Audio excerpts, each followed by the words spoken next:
Good evening, everybody. Welcome to this week's Midweek Geek. And it looks like my camera is struggling with the new attic environment.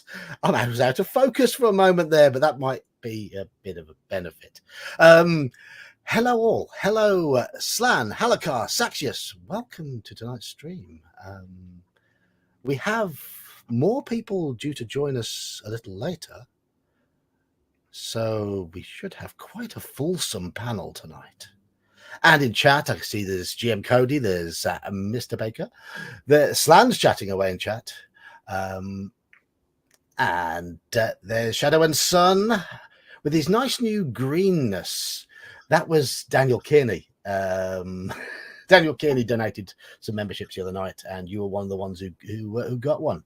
Hello, Gene. So, hello, fellas. Tell us about your gaming in the last week or so.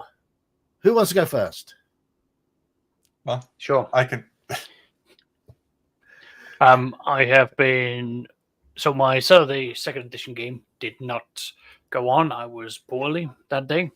I was better Sunday, where half of the group couldn't make it. So I had prepared a sort of pseudo one shot. Basically, I had prepared for the players to do some housekeeping, because they are out exploring in a new frontier. And they've just finished a major quest, so I could easily basically shoehorn them in to be back at the safety of the fort, where they now have to do some errands to lay the foundation for what is going to become, a center point for the next story arc, which is going to be oriented around the group's cleric and the group's paladin, as they are going to have some background stuff that's going to catch up with them on this new frontier, because they might have left their past behind, but the past is not forgetting them. Good. So good. Actions have consequences. Yes, I got to play a little bit as well. I'm playing a 1DM 1 player, where I almost got thrown in as a slave. My character lost a bet on the wrong political character, and I've now managed to sneak out along with basically my golden goose, the man who is supposed to become the equivalent of a Roman senator.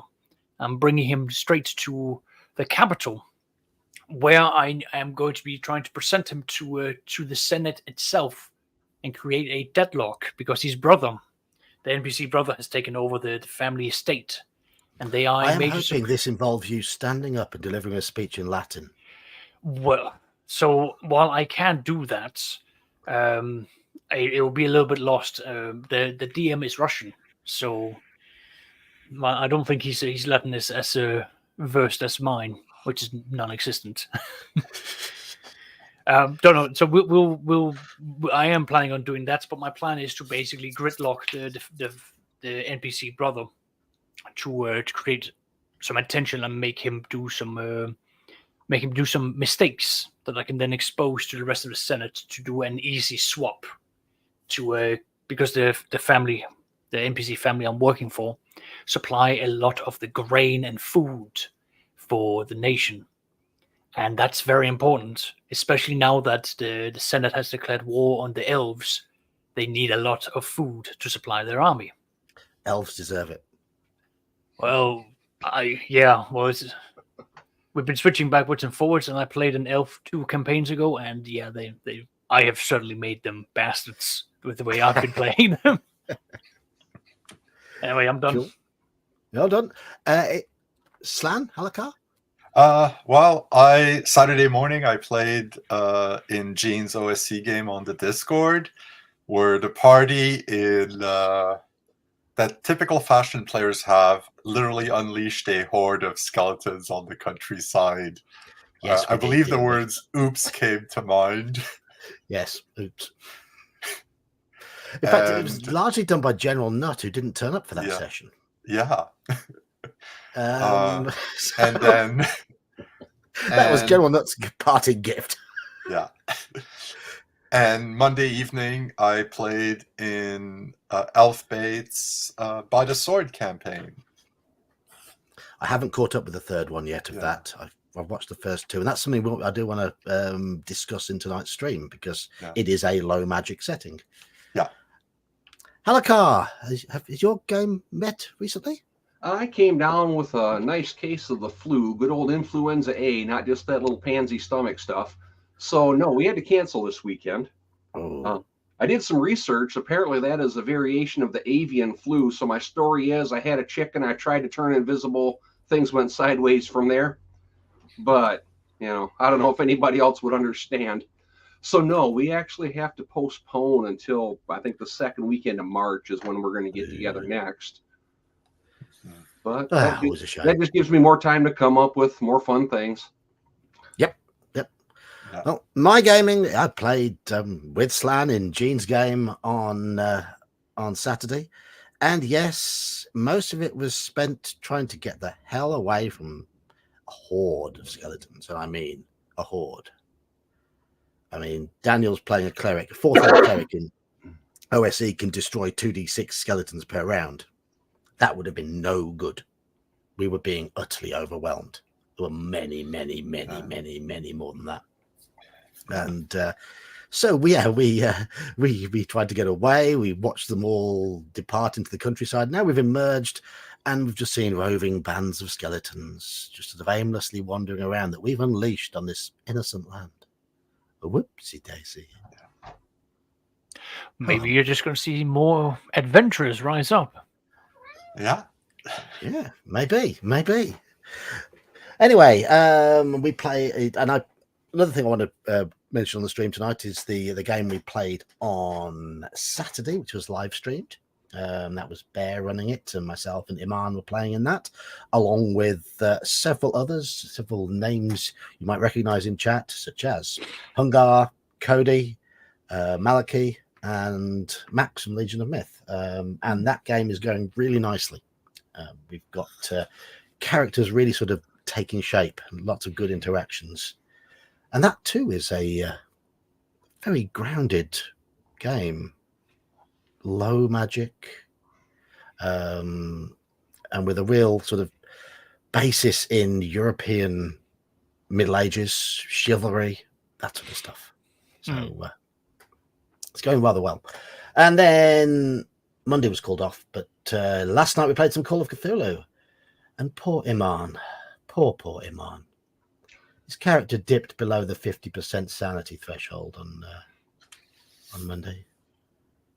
And now he dreams of self-deletion every single night. He has dreams of deleting himself, achieving freedom, standing on this bridge, looking over a yawning chasm. There's water rushing below. And just as he's about to jump, he wakes up. And he's disappointed.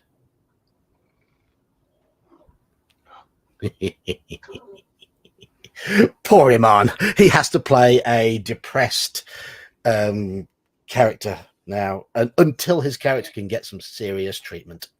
He is badly depressed. Such is the state of Lausanne at the time of Horror on the Orient Express. It's a very depressed place. But they're about to find out why. Anyway, that was that game. That was a good game last night. It's the first game I've run up in my new location. You might see me wrapped up a little warmer than usual. I'm now in the attic. You can see my dartboard behind me. There is also a pool table over there. And there's no heat insulation in the roof. Well, not much. It's a very basic, very basic rubbish. There's no sound insulation up here. But I'm not going to be told to keep quiet at 11 o'clock so much now by my family, who are trying to sleep while I'm streaming. So there we go. It comes with trade-offs. So I've had to wrap up warm. Currently I have a t-shirt, hoodie, fleece. It all feels a bit cumbersome, but hey ho. You've got to do it. Got to do it to keep the family happy. Right. So hello, you're wrong. Magic and fantasy can come with a lot of rules. Sometimes a good old-fashioned hack and slash is refreshing. Absolutely. That's what Saturday's game could have become. Could easily have become, but it would have been us getting hacked and slashed at. Oh, yeah. If we hadn't been very careful. Very much so. It got quite frightening at times. Yes. I was never so happy to find 8 spikes in a treasure chest. Well, yes, those spikes got used, didn't they? Door, hammer, door, hammer. Delay the skeletons, delay them, run. But yeah, it was good. It was good. And this Saturday, it's going to be Gingerbeard running the session, I believe, with me running Merp in the evening. So there we go. Anyway, we're going to talk about low magic, low fantasy. Most of us have a good idea what defines low magic. It really means that magic items are not found in every treasure, in every cache of treasures. There is not a mage on every corner. If you want to find magic, if it exists in the world, you have to seek it out. Magic using people tend to be revered or reviled for various reasons. It's the sort of game where you can't just go to a temple and get healed. You'll have made much more gradual healing rates. Maybe seek out people who can make poultices for just mild healing, and the gods tend to stand back a little bit as well in low magic settings. Whereas in more high magic settings, there's obviously a lot more in the way of things going whiz and bang and divine beings intervening and all that sort of thing. Low magic and low fantasy aren't the same thing. I know some people do mix them up. Low fantasy, I like low fantasy, non-earth shattering events. You can build up to an earth shattering event eventually, but the bulk of the campaign is just regular people trying to get by. Well, not quite regular people, adventurers, but somewhat insignificant adventurers, at least at the beginning. And it's the whole story of becoming a hero to me. I would like initially to hear your own definitions of, I mean, that's my definition of low fantasy. I'd like to hear what you consider to be low fantasy. Give some examples in literature or film. Okay, I'll go. One of the things about low fantasy is that the creatures and other things you'll encounter tend to be real. You know, you're not going to encounter owlbears in a cave. You're going to encounter a bear. You might want to push it a bit, a little bit like Elfbait does, where, you know, prehistoric creatures, mammoths and saber-toothed tigers and whatnot are around. But these are creatures we know for a fact have existed, some of them in historical times. So for me, low fantasy will have very few, elves, fairies. It might even have very few goblins and orcs, because they're fantasy creatures too, even though they're not imbued with magic. The key is most often, though, in fantasy games, it'll have some, won't it? Yes, it will. It may have some, but it's a range. There's no line that says this is hard, So you can have a low fantasy game where the only humanoid race is essentially humans, and any encounter with anything else is, rare. And I would like to point out that I think it was in the first edition DM's Guide where there's a mention that for a player group, gnomes or dwarves might be mythical creatures, and when they actually encounter some, it totally changes their view of the world. And low fantasy settings should have that kind of encounter with. Yeah. I mean, I ran a 2E campaign. I wanted to drag down the level of fantasy, not to what the lowest level of fantasy, but we began with a settlement that was only humans and halflings. And in order to, at the start, the players didn't even know whether any other races existed in terms of playable races, the demi-human races. And they did, but they were in little pockets secreted away. And the idea was that they wouldn't be playable to the players until good relations had been developed with them. They had to be found first, then relations had to be developed with them. And if they got off on the wrong foot, then they would be enemies. The game did sort of spiral a little bit into higher fantasy, but I think that's quite natural with D&D. As you go up through the levels, quite often the fantasy expands and grows. Mhm. Zaxius, your thoughts? On low fantasy is, for me, where you start bringing out restrictions for the availability and contact of what is defined as fantastical. I usually would start out using whatever. So if I use European, landscapes, I would then go, right, we're going very European with like historical inspirations. You're going to have all of this information. All of this is going to be laid out here, and this is now where you're starting out from. And it's going to be very much oriented towards, you are from a community. You're not really going to be overly diverse. You're not going to be coming from great distances or from very different, groups. If you are something unique, like if you are a dwarf, you're going to be the son of the only dwarf family in that town, and you're probably going to be someone that has had to endure a lot of being picked on because there's not that kind of environment for it. That's how I sort of go about the low fantasy. There's a lot of restrictions for the players, but that's also because I then want to then make the exploration of the world a lot bigger focus, because I don't want the players to think, oh, I know what an elf is. It's like, no, I could be using Nordic elves, and they're different from Tolkien elves, significantly different from Tolkien elves. And equally so, I might turn around and say, I don't want to use trolls from D&D. I might say, you know what, I'm going to be using Germanic trolls. Again, they're different. If you go in and do your research on what they are, they're going to be different. So again, the fantasy is going to be molded in the degrees from there. And it's then down for me to then keep the stakes in a level where as the players advance, the fantasy stays relevant to that campaign, but not to the point of where it then starts becoming, bam, you're now in, the Fey world where everything's fantastical. It's, gradual build up where it is a organic progression, an organic exposure to what is natural for the group's escapades. And then it sort of goes from there. And low magic is, as we all said, it's the dial down on magic. Even more so, like I've got a book somewhere here, Lion and Dragon, where it's straight up says, a wizard is not just a wizard, hoogity boogity boo. He's an alchemist. He's a doctor with a high understanding of it, or he's an engineer. He's a learned man.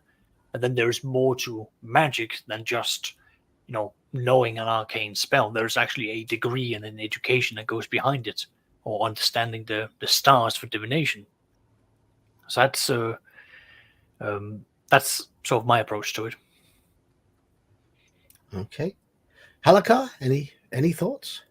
For me, low fantasy can take one of two different paths, I guess. One would be that the experience itself would be more of a war game setting. I mean, it could be, even as far as like the Knights of the Round Table, at the point when they're searching for the Holy Grail. I mean, you wouldn't necessarily have to have Merlin and everything going on behind the scenes, but something that's an exploration or quest that's going to take them through a lot of, to them, strange and unusual lands and meet other humans that are just different from them. Or it would be something that's more of the action adventure type, like a Indiana Jones movie or a Tarzan or something like that, where again, not a lot of necessarily outlandish magic. I mean, there are some exotic races. You might run across a witch doctor that makes a couple of herbal concoctions that can aid and assist in various ways, but it's not going to be what we would typically think of as magic in a campaign. Okay. Hello, Daniel. Are you about? Yes, I am. How are you? How are you? How are you? So, your feelings on low magic and low fantasy? Are you which camp are you in terms of preferring high or low, or have a go at defining your low fantasy? My low fantasy, I think they did it very well in the Lankmar setting. Yep. If you guys are familiar with that, Oh yeah. I think that's the epitome of low fantasy. There's two powerful magic users, and even then, and they reached sponsors of Fafford and Grey Mouser. It was Seven Eyes, and I forget the other one. But even then, the spell casting took 10 times longer than what the normal casting time was. So you didn't do a magic missile now. You know, by the time you did your magic missile, the fight was over. They didn't have very many weird creatures or anything like that. They had a few, but they were oddities, weren't they? What I remember. But Yeah. to me, low magic, if you get a +2 sword, you're having a very, very, very good day. And low fantasy, to me, I think it was Saxius said it. And I think Slan said it also. And actually, Halakar, I think, said the same thing. You don't have a lot of off creatures, it's mainly human based. Anything else is like 1 in 1,000, you might see them. You know what I mean? Yeah. I mean, in general, it seems low fantasy is the main defining factor seems to be that the world is relatable. We Correct. see people who look like us as humans as being very predominant in the world, and anything that is different is likely to be treated as different because it's unusual. Yep. Yeah. I think that seems to be a key factor. RPG Grandma says, "What is the fantasy 2? Science, magic, technology, aliens, and so on." It comes down to, I mean, here we have definitions of fantasy as a fantasy or fantasy as a genre. Fantasy as a genre certainly has a different implication, I think. So we're looking at sort of medieval era, but obviously technology, science can all come into that. And yeah, low magic, low fantasy, it's not a reliance on magic, it's a reliance on things you grow, things you mix. You might visit a herbalist who might be mixing a potion. Potions could well exist, but they are things that are grown. Ingredients are harvested. There's a degree of real, almost pseudo real world science that goes into their production. I think that's one way. I mean, where do you place Tolkien on high and low magic, high and low fantasy? Because this is an often argued about fact.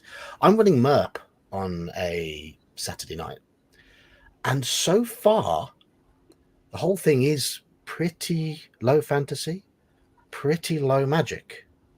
There's been very little in the way of special items, very little in the way of spell casting.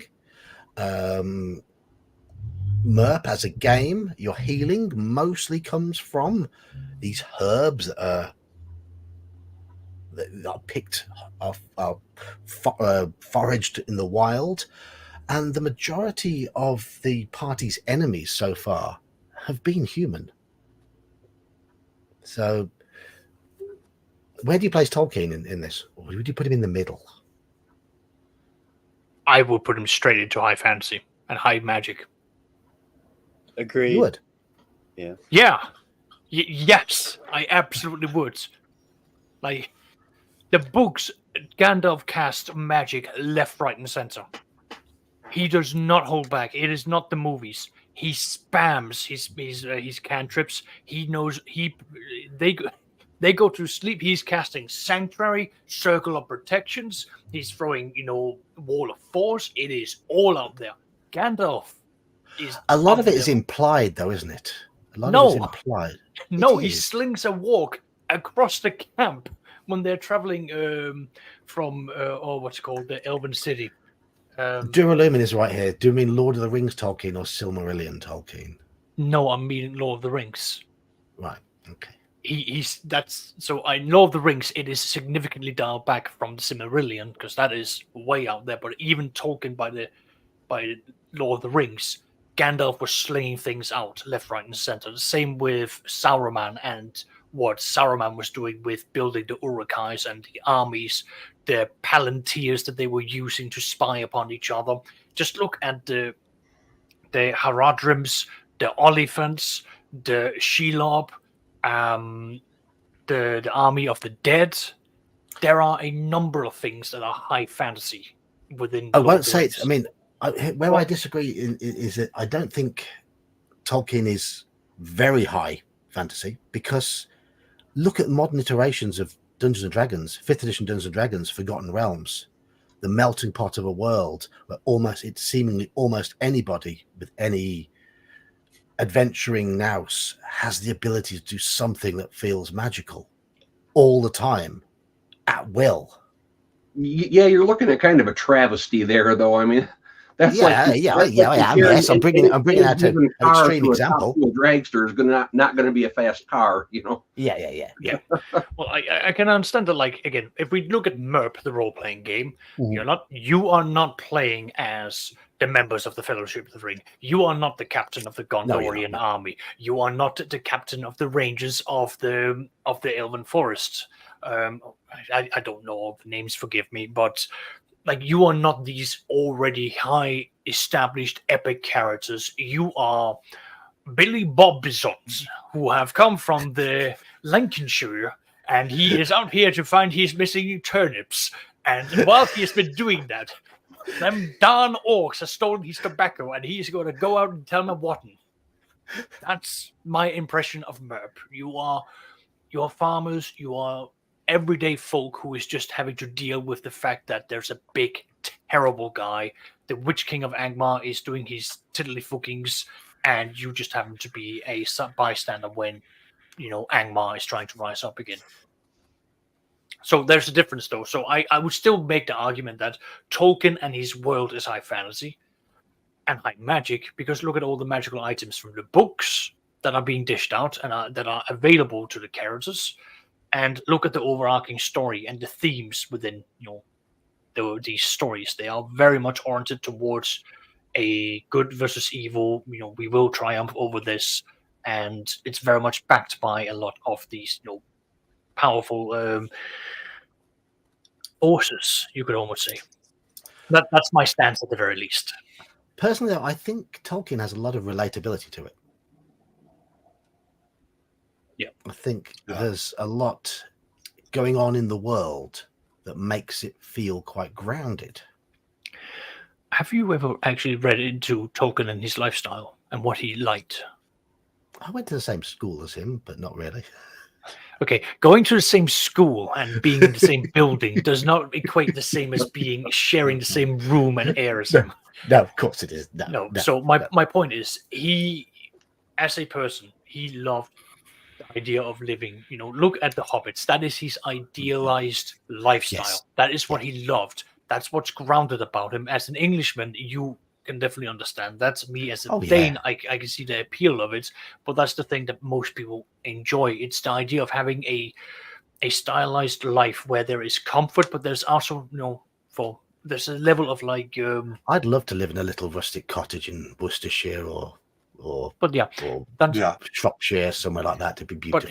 But he breathed life into the characters, and they came from different walks of life. Boromir came from the captain of Gondor. He had his own devils that he was fighting with, and Tolkien breathed a lot of life into that because you began to understand where he came from. It was also shown when you meet Faramir and how the whole brotherly, not rivalry, but like the relationship that the brothers would have with each other and their father and everything that would follow from there. There was a lot of life that's been brought into it. Yeah. But that's also, again, that's his way of making it relatable, which bringing it back to low fantasy, it's a key thing. You need to make it relatable for the players. I think there's a key scene, and it's not one most people think of in Lord of the Rings, the books, and it is the scene where Frodo and Samwise see the Oliphants for the first time. Yes. And I have always read that as Northern Europeans seeing an elephant for the first time. Mm-hmm. It is not this ginormous elephant-like creature with extra tusks like we've seen in the movies. That was actually for me a big disappointment, because I think elephants on their own can be fantastical enough, and I think that scene also, I think, brings Tolkien back from being 100% high fantasy. The relatableness of the characters too, but just that scene, the fact that things that we may have found wondrous and fantastic in our everyday world, they also find wondrous and fantastic. I think in that sense, I mean, the hobbits themselves are the ones we can most easily relate to, because they are the most normal. Yes. I'm just trying to find the description of oliphants again, because it's off something the top big as a house, and I forgot the exact well, they're meant to be great beasts of burdens either way. You have a good point.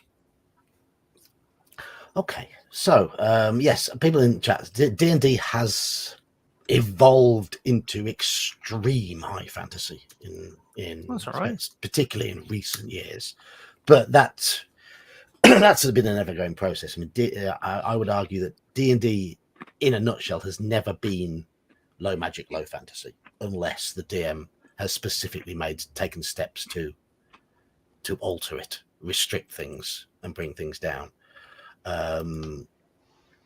And it's certainly easier at low levels to do that, but as characters go up to higher levels, it becomes more difficult.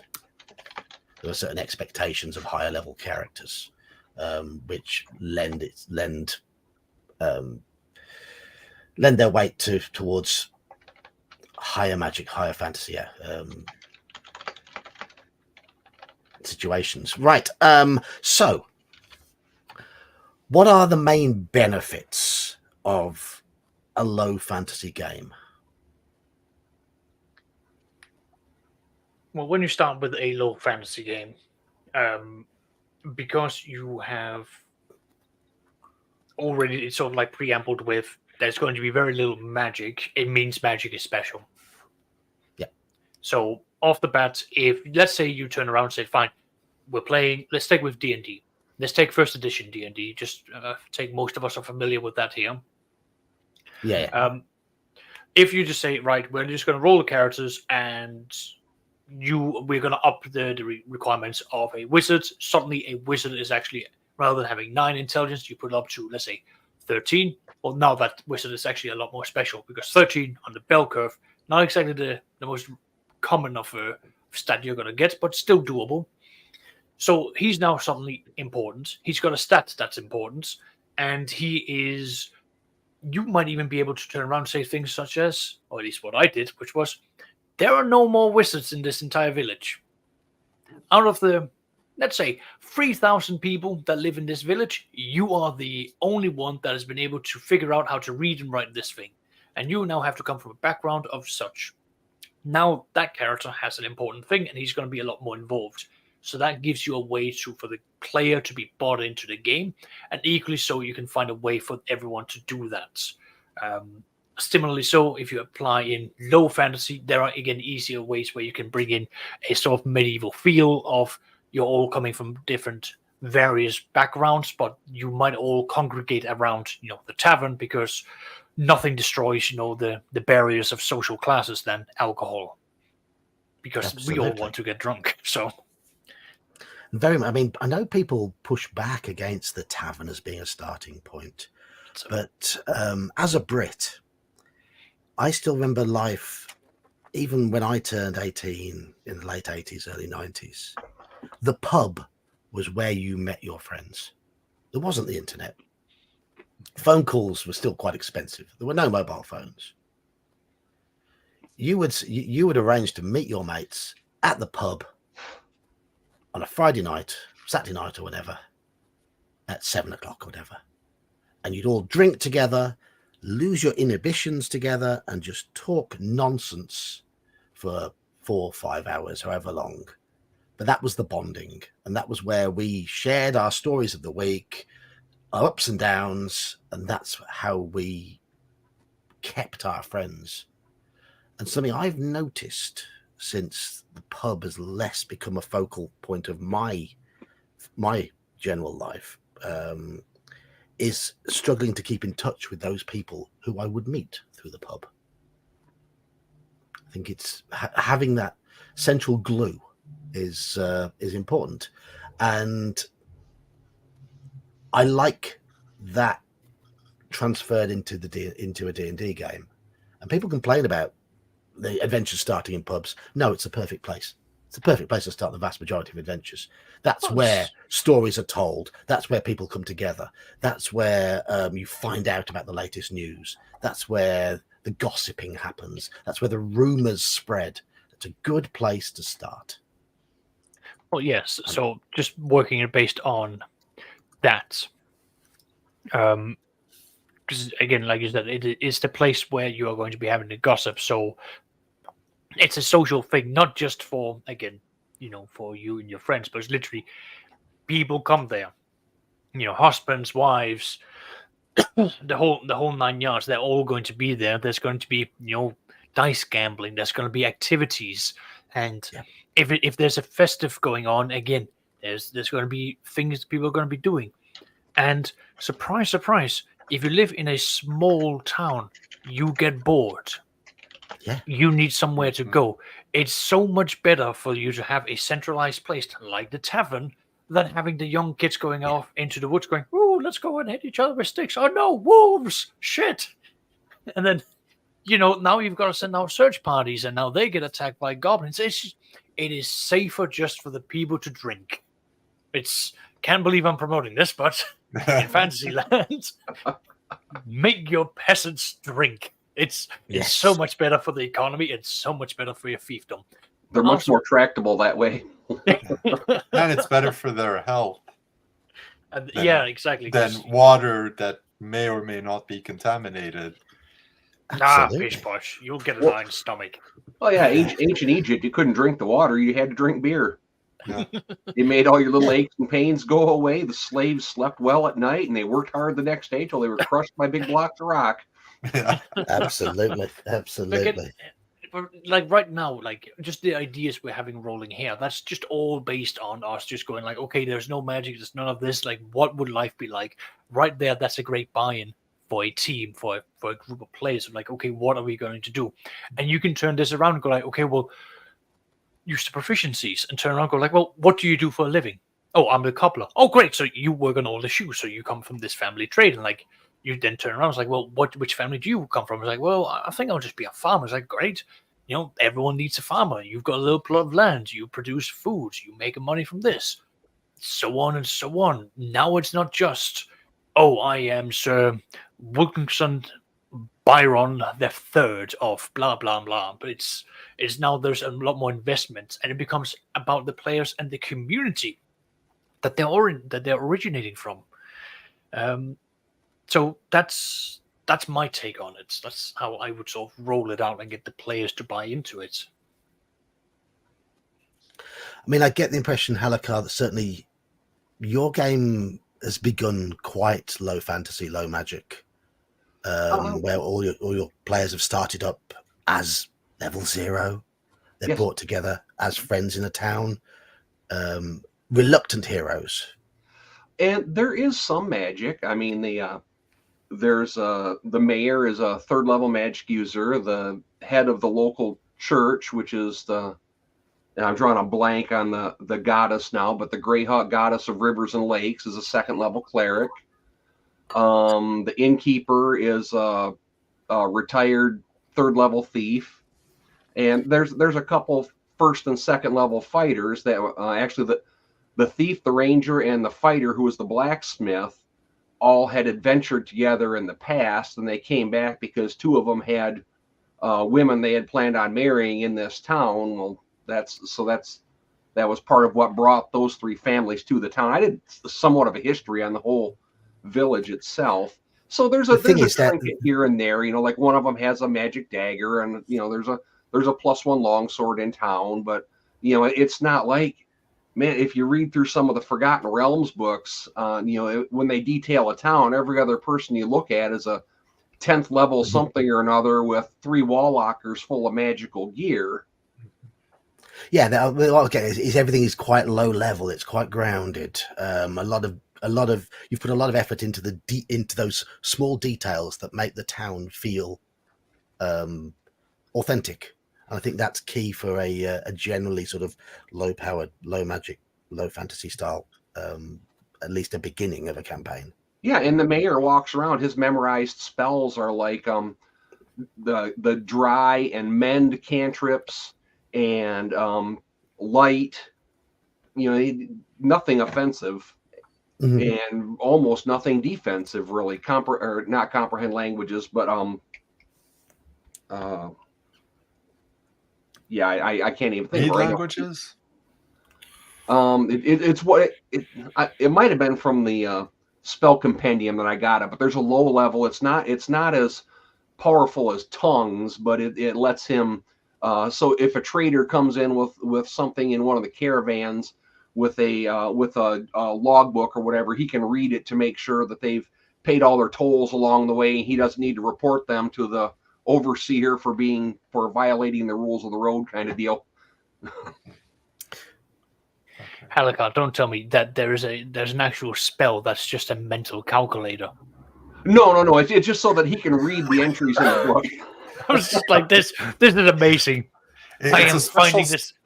It's a spreadsheet in his mind with spells. I need this spell now. No, it's a special spell called Read Bad Handwriting. Yeah, doctor's handwriting. Yeah, exactly. Decipher doctor script, yes. Yeah. And that's what it might.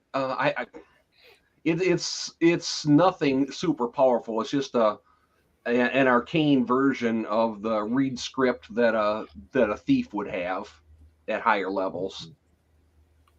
But yeah, I mean, nobody there has anything. When the first town combat, a couple of giant ants come up the now partially drained riverbed into town, and everybody panics because these things are armor class 2, and the 6 town guardsmen, 3 of them have clubs and 3 of them have quarterstaves. Yeah. So yeah, the mayor came out and cast a light spell on one of them to confuse it. One of the ranchers lassoed one, and they hogtied it to a tree and beat it to death as it was immovable. And they basically dogpiled the other one. 6 of them jumped on it and held it immobile until they could rip its legs off. So yeah, that sounds great. And even then, giant ants, just sort of mutated animals, really. Yeah. It's not like a chimera or a basilisk or something like that. These are just large insects that have grown somewhat larger than they ought to be. But still, it's keeping things grounded. And for me, the biggest pro I have as a DM running a game that is low magic, low fantasy, is I find it much easier to improvise details of the world, where expectations are closer to what we're familiar with.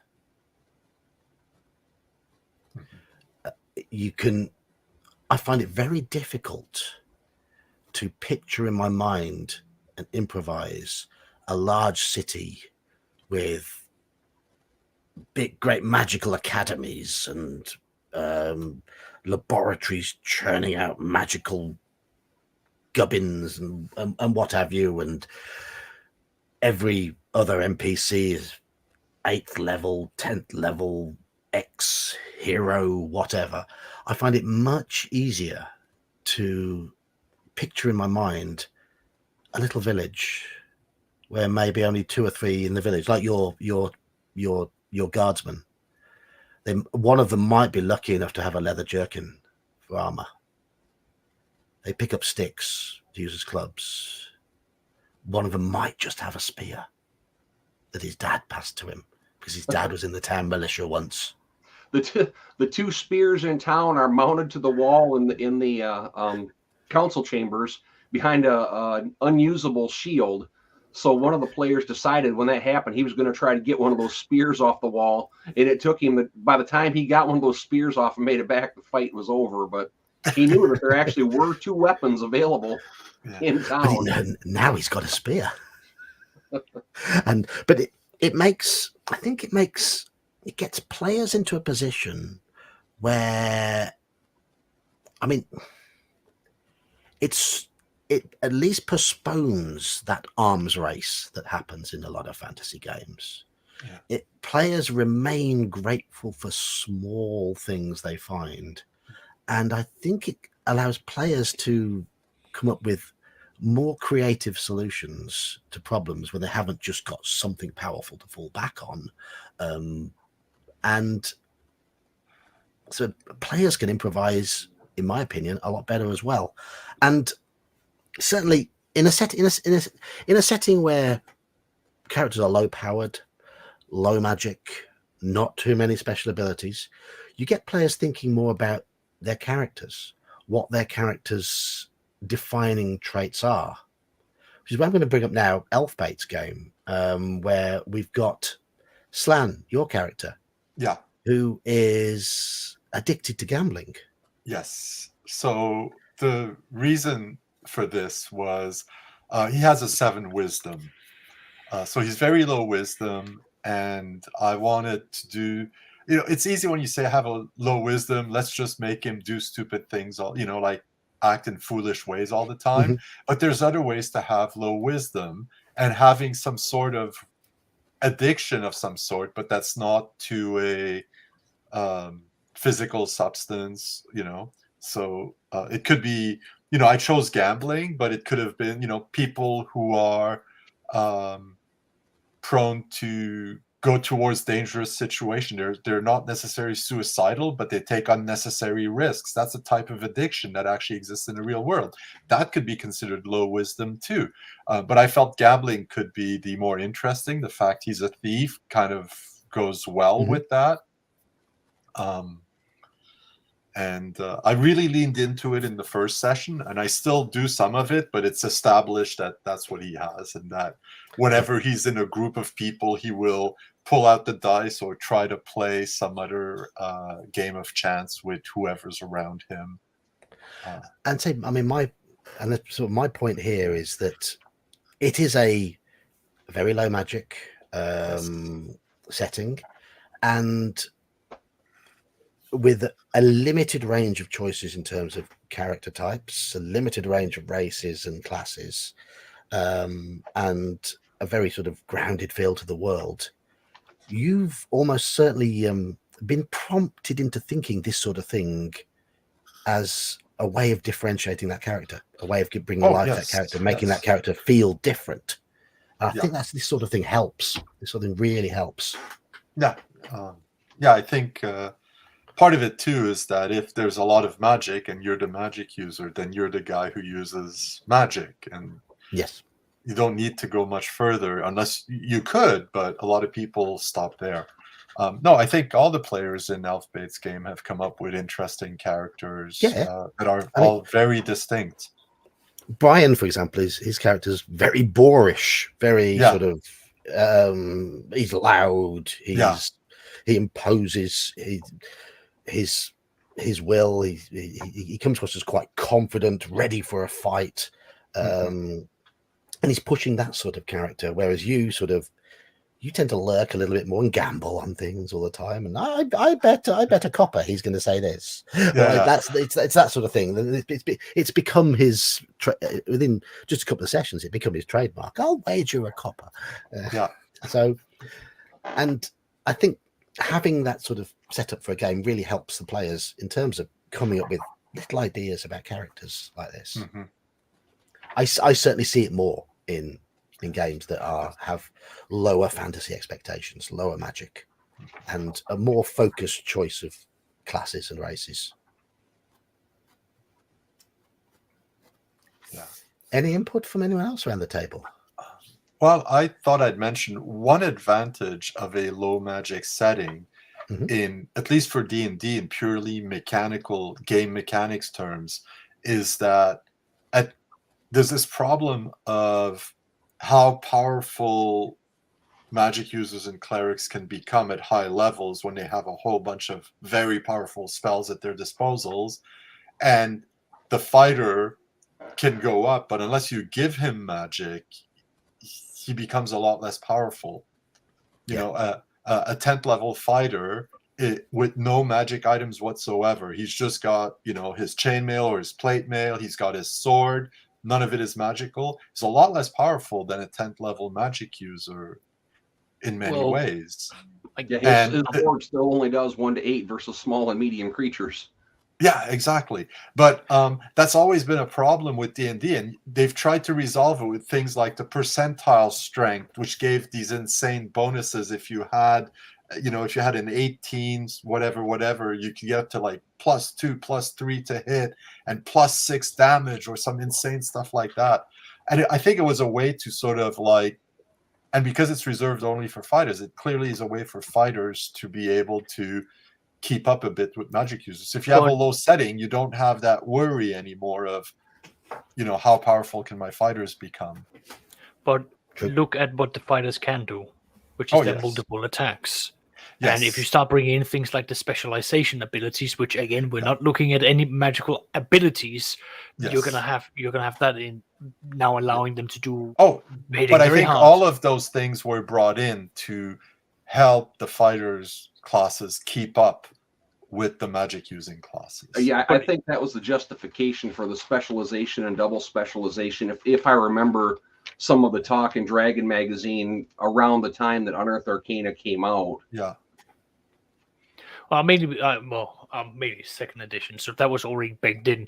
But I know, if I remember correctly, from first edition, as you get to certain levels, you get multiple attacks, and already there, that's going to be very useful. And even again, whenever I hear the whole discussion of like, oh, the wizard's going to be doing more damage than the fighter, yes, if you put them one against the other, but if the fighter is going to be fighting against the wizard, no sane fighter will take them on in a head-on first fight. You're going to be looking at ranged attacks, which again, because of the rules, even with first edition, with multiple attacks at the higher levels, and then you've got multiple attacks, you know, 2 shots with a bow, then you're going to be starting having these sort of attacks towards the wizard. All you've got to do is just beat his what's it called? His armor class. His armor class is going to be non-existent. If he's got stone skin, all you've got to do is pebble them down. And from there, all you have to do is close the distance by throwing daggers at him, because you're going to be quicker than him if you use speed factors. Yes. So it's all about how you approach it. But, sorry, my point is, the fighters, they do have the things, but it's going to be a very niche aspect of the game. The fighter basically only really has a chance if he doesn't give the wizard a chance to prepare. Yeah. If the wizard has a chance to prepare, the fighter's in trouble. But it's also a question in more large-scale things where the high-level wizard can use things like fireballs and lightning bolts and walls of force and whatnot, which can very much change the course of a large-scale battle, whereas the fighter can only ever fight, you know, one enemy at a time, or, you know, maybe 2 or 3, but you know what I mean. Yes, but again, I'll take the other side of that argument. Who's going to be holding the gate? Yeah. Exactly.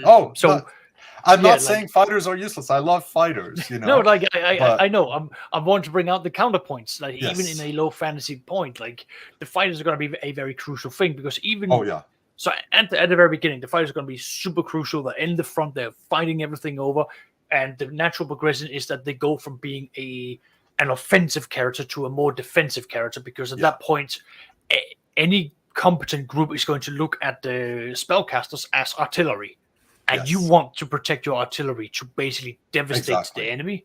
By the time they come anywhere close, they are softened up, weak, and demoralized, and the fighters will just walk in and mop it up.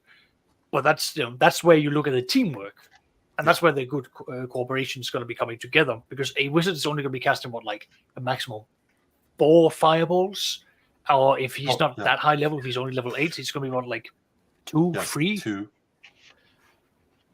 Yeah. Right. We have. This seems to be quite a popular topic tonight. I knew a few people would be joining late. Before I let them in, I'm just going to say hello to people who have joined chat. Squirrel Hermit, RPG Grandma, Me Do. There's your wrong Elf Bates lurking about. Anybody I've missed? Anybody I've missed? Mac Thompson, who he likes his low magic games. Yes, I'm a bit chilled here. I'm in the attic. There is no heating up here. It is cold. Right. I'm going to sit back and just let conversation develop. Look at this. Look at this. Hello, fledgling adventurer IQ. Hi. I was going to say noob, but I was like, I guess I'm a bit better than that now. Yeah, but you're not a noob anymore. Boob, so that works. And we have a bear as well. And just I did mention a little Bear. You are currently running a fairly low fantasy, fairly low magic game for us, aren't you? On a Saturday. It's very much grounded in medieval feudal Europe with a lot of realistic flavor to it. Well, thank you. That's the goal. So I'm glad that's working out. Yay. Absolutely. Yeah. Absolutely. Oh my God, never shave again, Iman. Why? Why does everyone fucking... I thought y'all would be more afraid of me with a beard. Akbar? No, buddy, I like the beard. I guess it suits me, but... Inshallah. Do what you wish. It's your way. It is the will of the world. Anyway, what was your question there? I'm going to put you straight on the spot, Bear. And sure. We're talking about the advantages of running lower magic, lower fantasy games. Mm-hmm. And from a DM standpoint, how has it sort of helped you get things set up and get things going? Well, I don't know how much of an advantage it is versus just a stylistic choice and a flavor. I don't think it's advantageous. I think it's just what it is. I have a preference for it.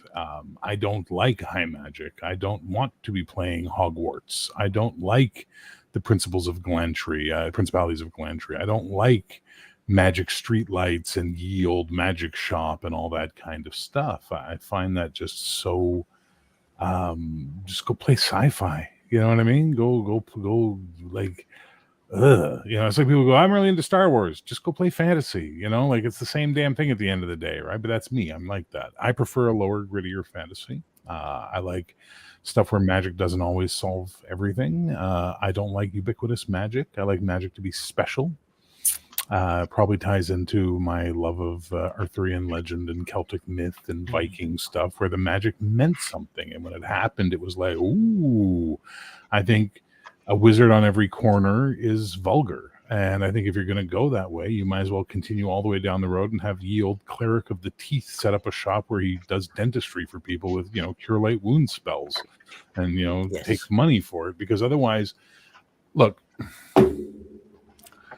I don't want to play fantasy in the world I live in, but just everything that is technology here is magic there. So one of the things that drove me, I love the comic Rat Queens. I thought it was great, but I got really annoyed by their magic texting stones and using them like cell phones. And I was just like, dear God, it's just lazy writing. So for me, I don't like that kind of stuff. But if you like it, fill your boots, man. God bless you. Have a good time. Midu has asked can we define exactly what low fantasy is. We did about 20 minutes ago, and the general consensus is that low fantasy is generally a world which is much more relatable. Typically, in our games, typically human dominated. There's very little in the way of sort of earth shattering stuff going on. A lot of the adventures are much closer to home, and you're more things like you're more likely to find your enemies are more likely to be a wild bear, a wild boar, other humans, or maybe occasionally shock horror, something more fantastical. But when it happens, it is fantastical. It's not constant hordes of goblins and fire-breathing dragons all the time. It's stuff that we can relate to a lot more easily. I think that defines it really, doesn't it? I also like the Grecian aspect of it, of that monsters should be unique. They shouldn't be a wild species living out there in the world and part of the ecosystem. No. They should be something that is horrific and unique. If you fight a Hydra, there shouldn't be 20 Hydras in the world, you know? No. Unless it's dragons. Dragons you can do a little bit more with, so, you know. D&D can be low. It can be low fantasy. It just depends on which set rules you're using and what house rules you're using. Yeah. It's easier to do. I think it's easier to do low fantasy with older editions and at lower levels. Oh, yes. Once you get to higher level games and newer editions, it's more difficult. Yeah. You know, even some of the first edition store-bought modules, though, had, if you look at them, they had quite a bit of magical treasure in it. Yeah. A lot of it may not have been usable by your particular party, but there's quite a bit in there. Yeah, but there have been times where I have taken things out because it's like, you know, this, for the level this group is, they don't need to have that yet. No. One module that you can remove all the magic and yet not lose the essential plot of it is the Secret Assault Marsh. Because you think it's a haunted house, you think there's something supernatural, but it's somebody faking it because they want to cover up their activity. You know, like, all you need to do is remove those few magic items in that module, and you can have a zero magic game and still run that whole module. Yeah, you mean it wouldn't be a low fantasy because of the lizard men and the other species of non-humans, but you could always replace those with human groups. You could have, I mean, the illusionists. The illusionist, for example, could be replaced with a bandit doing tricks with a lantern, for example. Yeah, exactly. To create the effects. Have you guys ever read The Ranger's Apprentice? I haven't, no. Okay, well, that's a pretty good series, and it is low magic. But they do a whole sequence where they have to go into this forest, and there's supposed to be this giant in the forest, and then they, you know, not to spoil it, but it turns out to be exactly what we're talking about, trickery and magician stuff as opposed to sorcery, right? Mm-hmm. One thing I really like about low magic is that things that would otherwise be overlooked or scoffed at or whatever as treasure are now something that might have interest. That's why I shut off the camera there for a second so I could go dig around and pull out some of my game aids. One of the first things my party did, they have, if you do the online games, it was almost like a faction type thing. They basically earn points in several different categories in order to have the adults in town, because they're all teenagers, look at them as something other than kids. And when they completed the first, I don't know, it was a couple months of gaming and actually got to the point where they gained first level, they all, they had a ceremony and they were all given a certificate recognizing them as full adults in the community. So that was part of their treasure. They now have a right to speak up in town council. They now can conduct commerce with outside entities. I mean, it was, you know, things that people would just take for granted in a regular game. That was a milestone for them. Yeah. They now don't have to get their parents' permission to do things anymore. In a low magic game, things like that, things that, say the mundane feels more important, and that is something that many would consider to be quite mundane, but it gives them opportunities. Yeah, one thing they did, that, you know, there's a whole lot of things going on during the flood, and one of the things they elected to do was to help out at the livery stable, which the the current had washed out the sand underneath the floor. The whole stable started to cant to the side, and that jammed the door. They couldn't get into the stable, and the stable had caught on fire from a lantern that got knocked over, and all the horses were going to burn to death. So they managed to get into the stable and get out and rescue some of the horses. So the grateful stable keeper gave them a pony. My God, that's that and their 20-gallon keg they found that they keep full of water wherever they go are two of the best things that, in their opinion, that they have so far. They slapped together a wagon out of junk they found along the riverbanks after the flood, or not a wagon, it's just a two-wheeled cart. But boy, they take care of the cat's meow when it comes to an adventuring group. They'd have needed about 100 gold to have bought all that, and that's a year's wages. Wow. Yeah. Yes. So it also introduces a new thing with low magic, right? Which is okay. You just raided the dungeon. I hate dungeons, but you just raided the dungeon, and you found 500 gold pieces, 3,000 silver pieces, and 25,000 copper pieces, 18 works of art, blah blah blah blah blah. How are you getting that all home? How are you getting that out of the dungeon? You got no bags of holding. There ain't no portable holes. How are you getting all that out? Loading barrels onto that cart that Halakar's characters have just, that pony just can built. only hold so much. And then how are you going to pull it out? Because that weighs a lot, right? So it becomes a very different style of play where the characters have to worry about things that magic just makes easy peasy lemon squeezy for them, right? So it's just a whole different beast. So low magic, low fantasy games, there's a lot more resource management in terms of everyday resources. Don't mean magical resources, don't mean power resources, everyday resources. Like you say, lanterns, means of getting things about, food, water, simple arrows. You've got to make sure you've got a supply of these in low magic games, because you can't just push them out of midair. Mm-hmm. Absolutely. Food, man. Yeah, and every arrow they fire that misses the target has to make a save versus crushing blow or be broken, and pretty soon you got to get more arrows. Rub it in, Gene. Why don't you? Rub it in. Rub it in. That was our game on Saturday. Yes. Yes.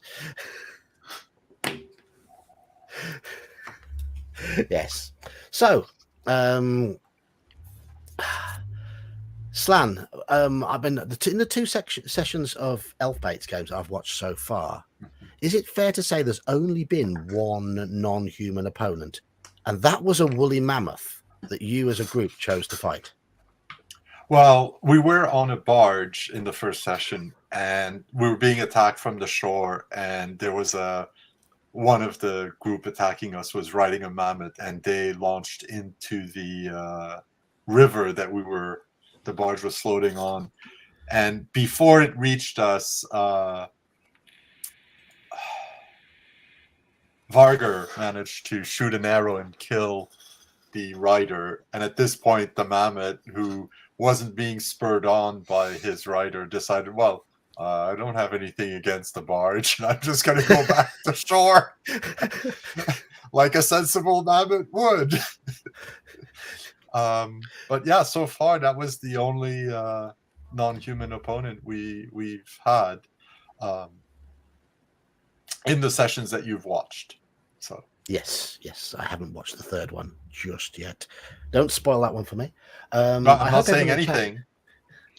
I hope everyone in chat is aware of the Saturday night monthly game that Bear is running, which myself and Iman are playing in.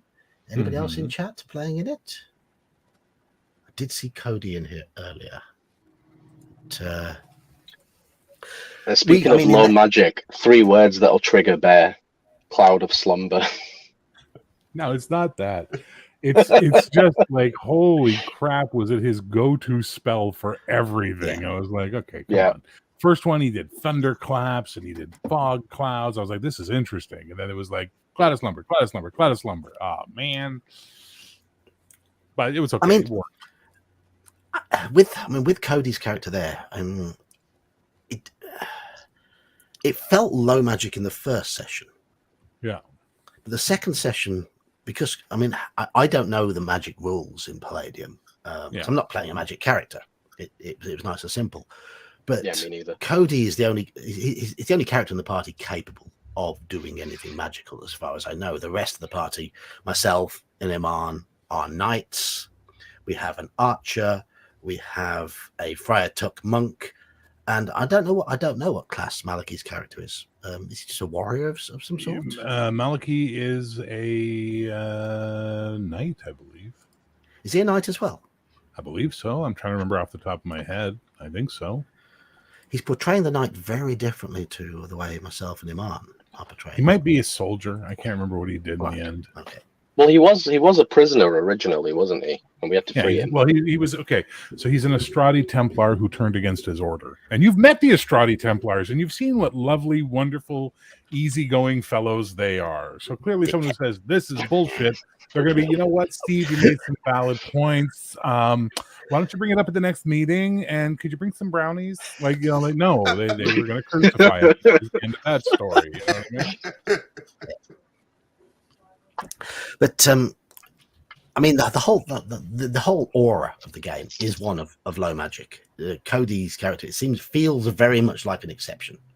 He feels like an oddity in the world. Well, he is, but that's the point. He sees the larger world that you guys don't get to see, which is why he has that power to open up his third eye and see the magic around him that you guys don't see.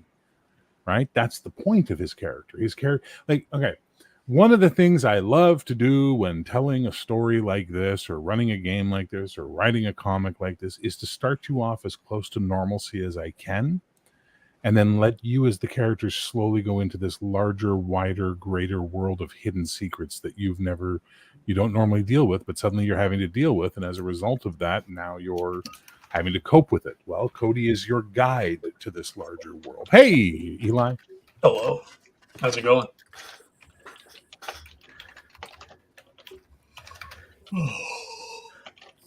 So, did Eli just interrupt you mid-flow there, Bear? No, I'm good. I mean, I didn't say anything. You didn't say a damn thing. I finished my point and then said hi to Eli.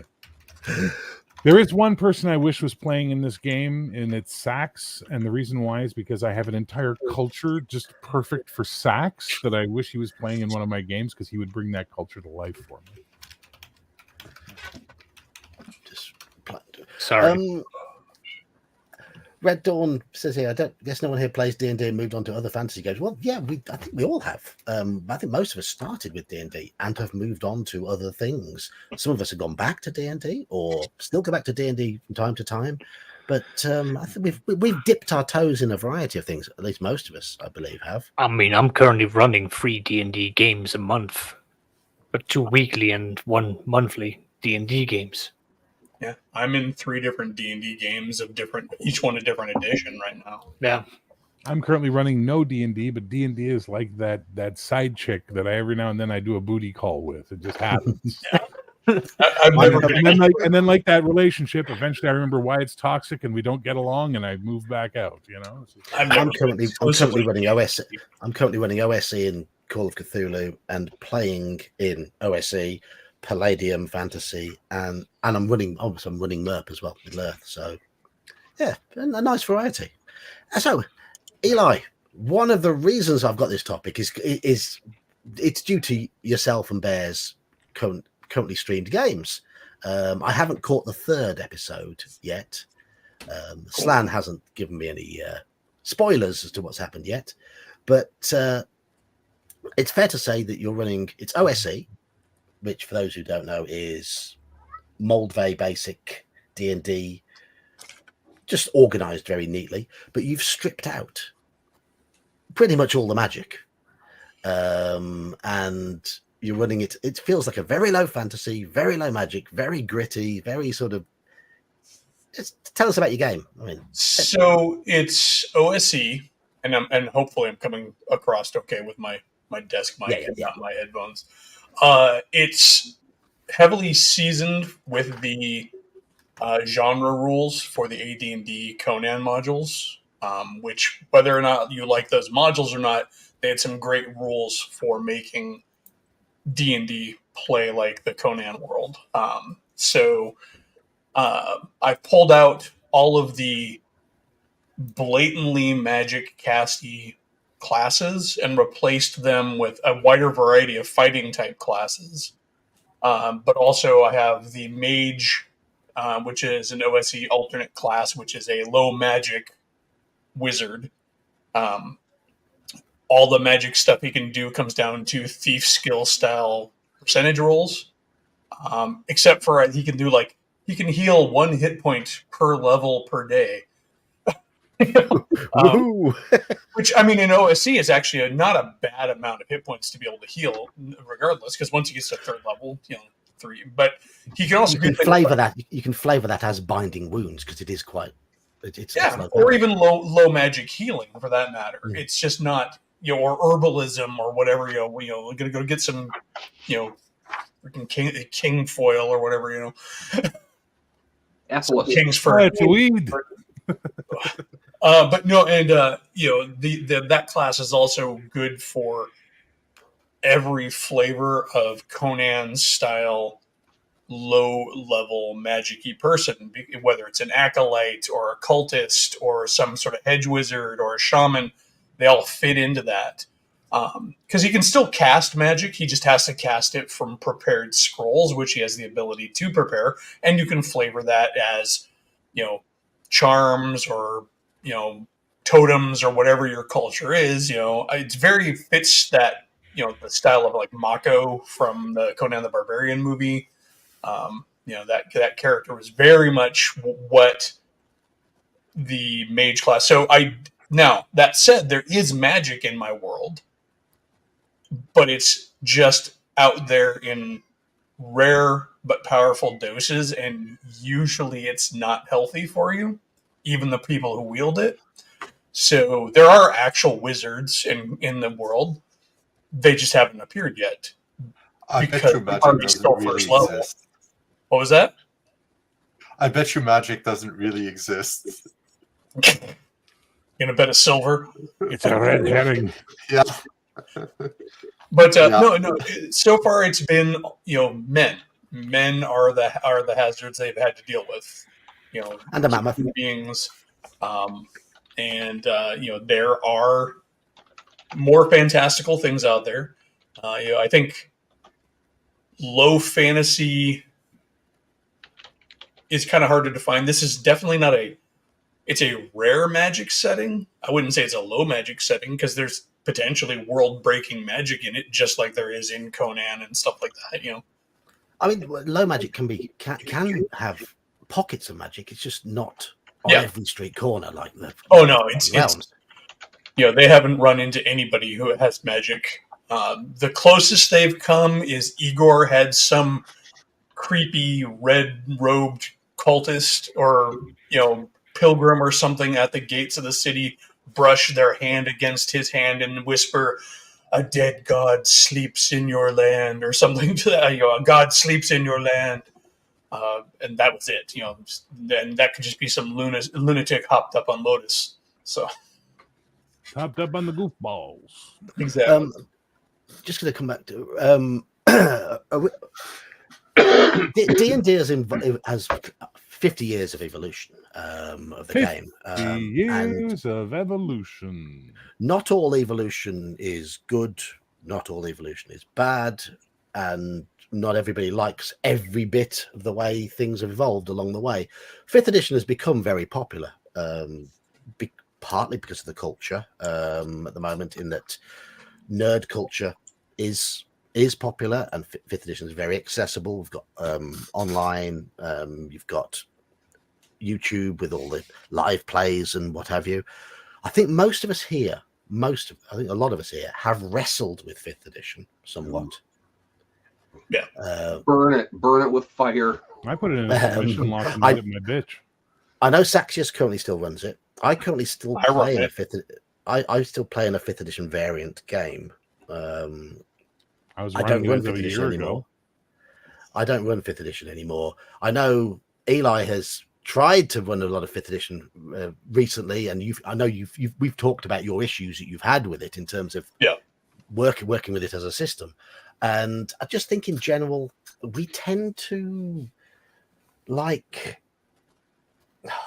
things which give us a little more freedom. For me, it feels quite mechanical. The characters are very much planned through the levels, not as much as 3rd edition, but we tend to more test the players rather than test the character approach, which older versions of the games tend to have. Bear's different here because Bear Don't likes put me his in that superhero club. games. I don't live in that club. Sorry. No, Bear's different. Bear's an outlier there a little bit, I think. I mean, I feel like 5th edition has a solid core system, and you can see that demonstrated in games that take that system and turn it into something else. Yep.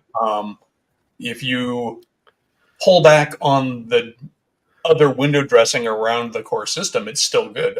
Low Fantasy Gaming does that. Was it the One Ring did that? I think it is, or no, Middle Earth Adventures does that. Shadow the Demon Lord is basically 5th edition. Yeah, Simbaroom, the Simbaroom 5e version is also dialing it back a lot. So you can make 5th edition to whatever rhythm you want. You just have to pick the rule system. If I may, so the core system of 5e is an excellent engine. It works very well. It's very efficient, and it plays really well. All the add-ons, like you called them window dressings, all the execution of 5e under WotC's watch has been just, for me, not something I like. Now, you can dial a lot of it back, but it's like I love to say, one of my favorite quotes from Buckaroo Banzai, which is, oh, no, don't tug on that. You never know what it's connected to. And that's one of the problems with 5e, is that it is so intricately designed that when you start removing stuff, you might be breaking parts of the system. So for me, my go-to, if I'm going to run 5e, is to grab the starter set, the SRD, the basic rules, and build myself out from there, as opposed to using their stuff. You know what I mean? Add what I want to add. And then I'm less likely to break the system. At the end of the day, though, I'm having way more fun playing Palladium Fantasy. Yeah. Low Fantasy Gaming did a really good job of taking the 5th edition engine and basically took all the innovations that 5e brought in and wrote an old school style game using modern innovations, ascending armor class, a D20 advantage disadvantage based system. But then their classes cap out at level 10. Yeah. You have abilities that you get as you level up, but they're not defined by the rules. They give them some examples, but they encourage the DM and the players to sit together and come up with those little incremental things that will make two fighters vary from one another as they go along. It's got a luck mechanic that deals with that's basically all the saves are based on your luck. You've got a whole bunch of other stuff that's all built on the 5th edition engine. So now to bring it back on topic before Sax just murders us with the sack. Here's where I drag it back to topic okay. with my general opinion of 5th edition, in that characters become too magical, too powerful, too quickly, Agreed. And thus it lends itself very much towards the very high magic, very high fantasy style gaming, which is the direct opposite of the topic we're discussing tonight. But if you go into the DMG, there are some excellent optional rules to make it grittier and lower magic and more realistic of a game. If you just fudge the experience tables, you can slow down the progression as quickly as possible. You can even get rid of subclasses and run it with just your basic 4 and play that game forever. There's lots of options with it, but that's the thing. You have to do the work to get it done. Unlike an OSC where you just grab it and run it out of the book and you're pretty much good to go, Yes. There we go. And yes, 5e is solid. There's some good stuff in the Dungeon Master's Guide, but try getting the players to accept them. Yeah, that's the big thing. Yes. If you're accumulating players from the general pool of 5e players out there, they're going to come to the table with certain expectations of what the game is going to be, and that's a fair cop.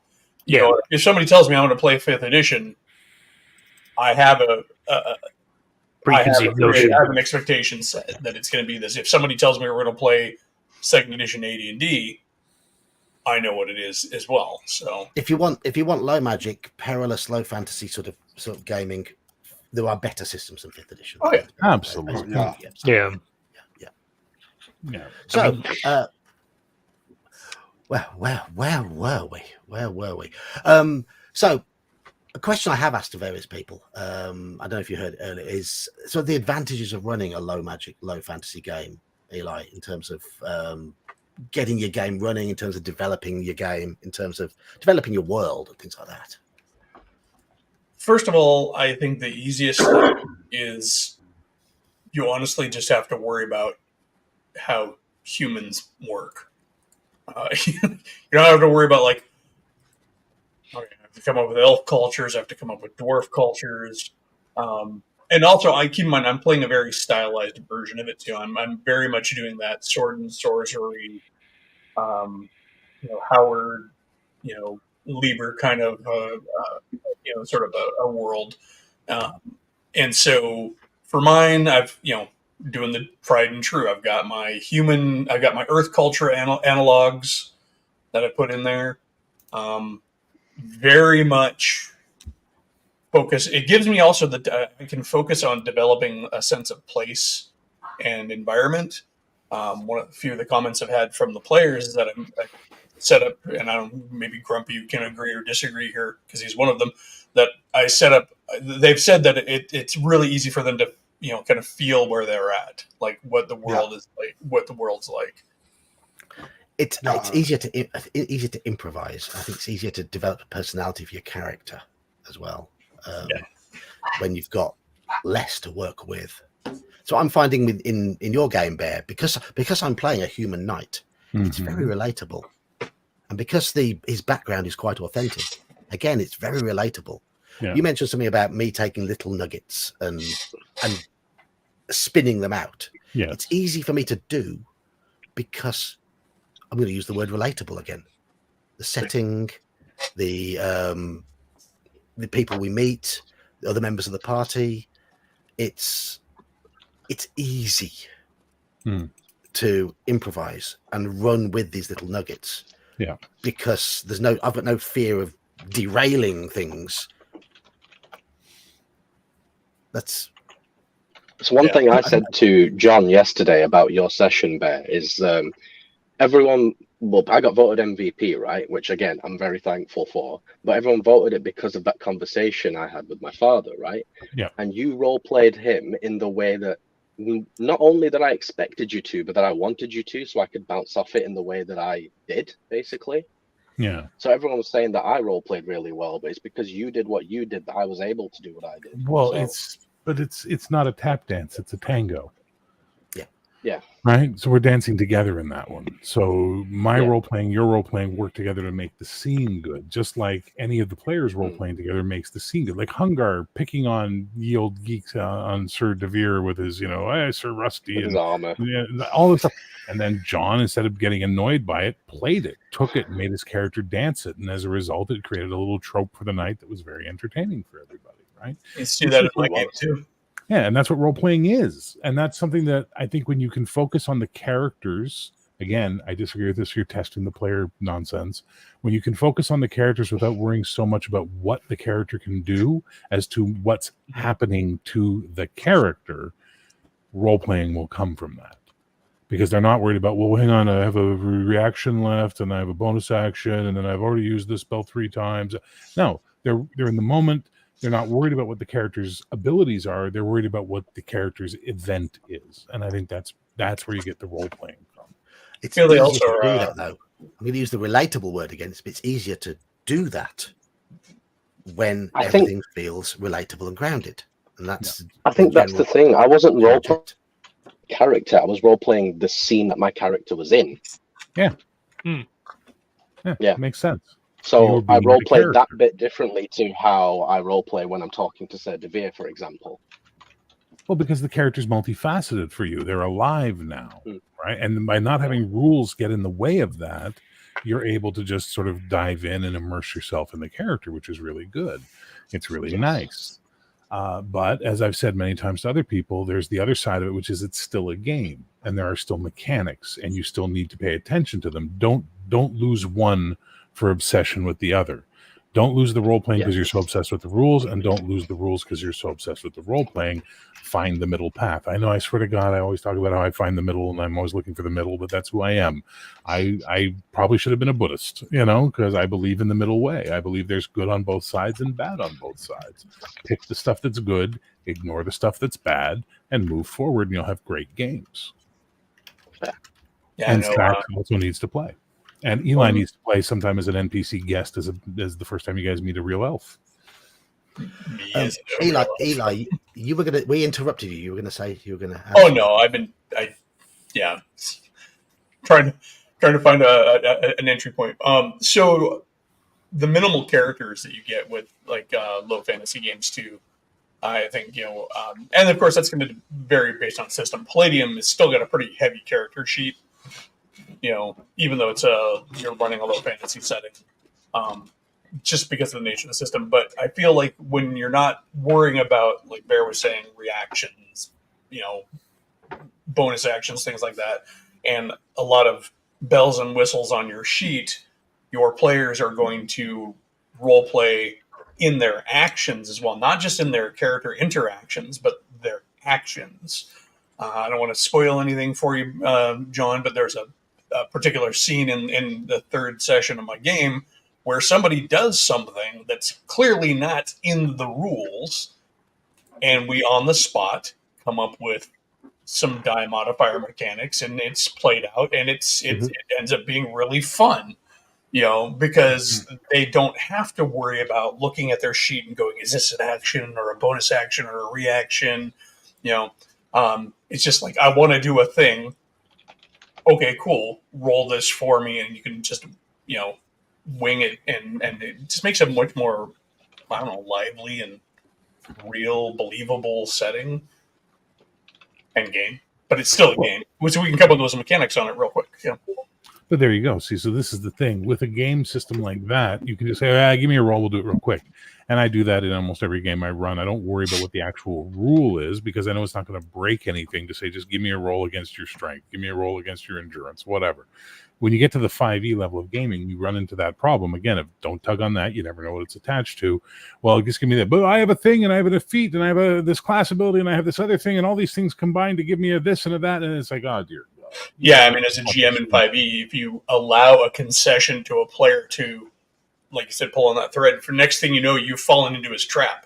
Mm-hmm. And he's laying out this chain of like 6 different things, like a combo in Magic the Gathering. I see you've had someone play a 5e rogue in your games, have you? Yeah. I'm going to do this, but that means I have this. Yeah, and thusly I can do this. And it's Tuesday under the full moon. And I can do this. Guard, turn, parry. On a month with an R in it. On a month with a weekday ending in Y. It's still out of that is 3rd edition, where one of my players in my game had a armor class flowchart tree because he had so many different feats that kicked in under certain. Are we fighting in a forest? Is it are we fighting with a crowd of people? Are we? I respect this man. I have deep respect for this man. Oh, this is my buddy Derek, who I keep talking about. Soon you become pen pals.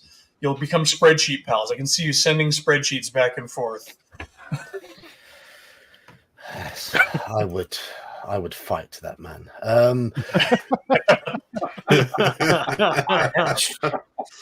Straw Piglet, you have asked if you could play an intelligent boar in a low fantasy game. I would say yes, I would allow it, as long as you accept the fact that in an authentic feeling low fantasy game, you're dinner. Gonna be a lot of people saying burn it. Yeah, I mean, you're dinner. You want to play a lycanthrope or something that is cursed. Be prepared for that affliction to be pretty gnarly. I mean, it's just not going to be just a simple like I've got powers. You're going to have to suffer for it too. Yeah. You're going to be ducked in ponds and accused of being a witch polymorphed into a beast and all that sort of thing, aren't you? And depending on the terms, be prepared for your character to become an NPC at least once a month. Why are you being so mean to my? Why is everybody so mean to my drow character? Because you're a fucking drow. Oh yeah, Yeah, You're like yes. universally known as evil. Like, Remember, but I'm not. Yeah, well, they don't know that. my Yeah. youngest wanted to play a tiefling in one of the campaigns I was running that was done as a pretty gritty low fantasy setting. I'm like, all right, you can play a tiefling. It was like one of their first times playing D&D, and I'm kind of a let the Wookiee win sort of a person and let them indulge, right? I'm like, you have to understand, there's no race of tieflings in this world. You're an oddity. You look like a devil. People are gonna think you're the devil when you walk in. So, but bless my child. Also been role playing since they were 3, so they're like every time they went into town, face wrapped in a scarf, head under a cloak, so their horns, big voluminous cloak, so that it didn't look like their horns were out of place, and nobody could see their colored skin. Wearing gloves, bundled up like the Invisible Man every time they went into town, and the running gag was they have an affliction. Don't get too close. That way, nobody would actually get too close and notice that there's purple skin behind in the little eye vent. As long as the player is willing to lean into that and roll with it. Oh then, yeah. Yeah, we had somebody's girlfriend in our group that they absolutely had to play a tiefling when they first showed up sometime in late 2nd edition. And it's like, at that point I was playing a paladin, and it's like, how I am. You can play a tiefling in this party, but if you even look like you're moving towards neutral, I will kill you. And I will feel very good about it. Because I'm doing what a paladin should do. If anyone in chat is intrigued by this talk of both Bears and Elfbait's games, I've been a studious host tonight, and I've put links to their channels in the blurb. So not during this stream, but afterwards, if you'd like to go to Bears, the Society of Role-Playing Gamers, or Elfbait's Elfbait channel, you can catch up on both of these games and see how these gentlemen do it, and see how a number of us here in this panel are playing in those games, because they're good. They're good games. They're fun. Thank you. GM Cody has a good game too. We just didn't get to play on Sunday. Oh, he's also got a Palladium game that's really good too that I'm playing in tomorrow. He's got that 2E game that we run on alternating Sundays.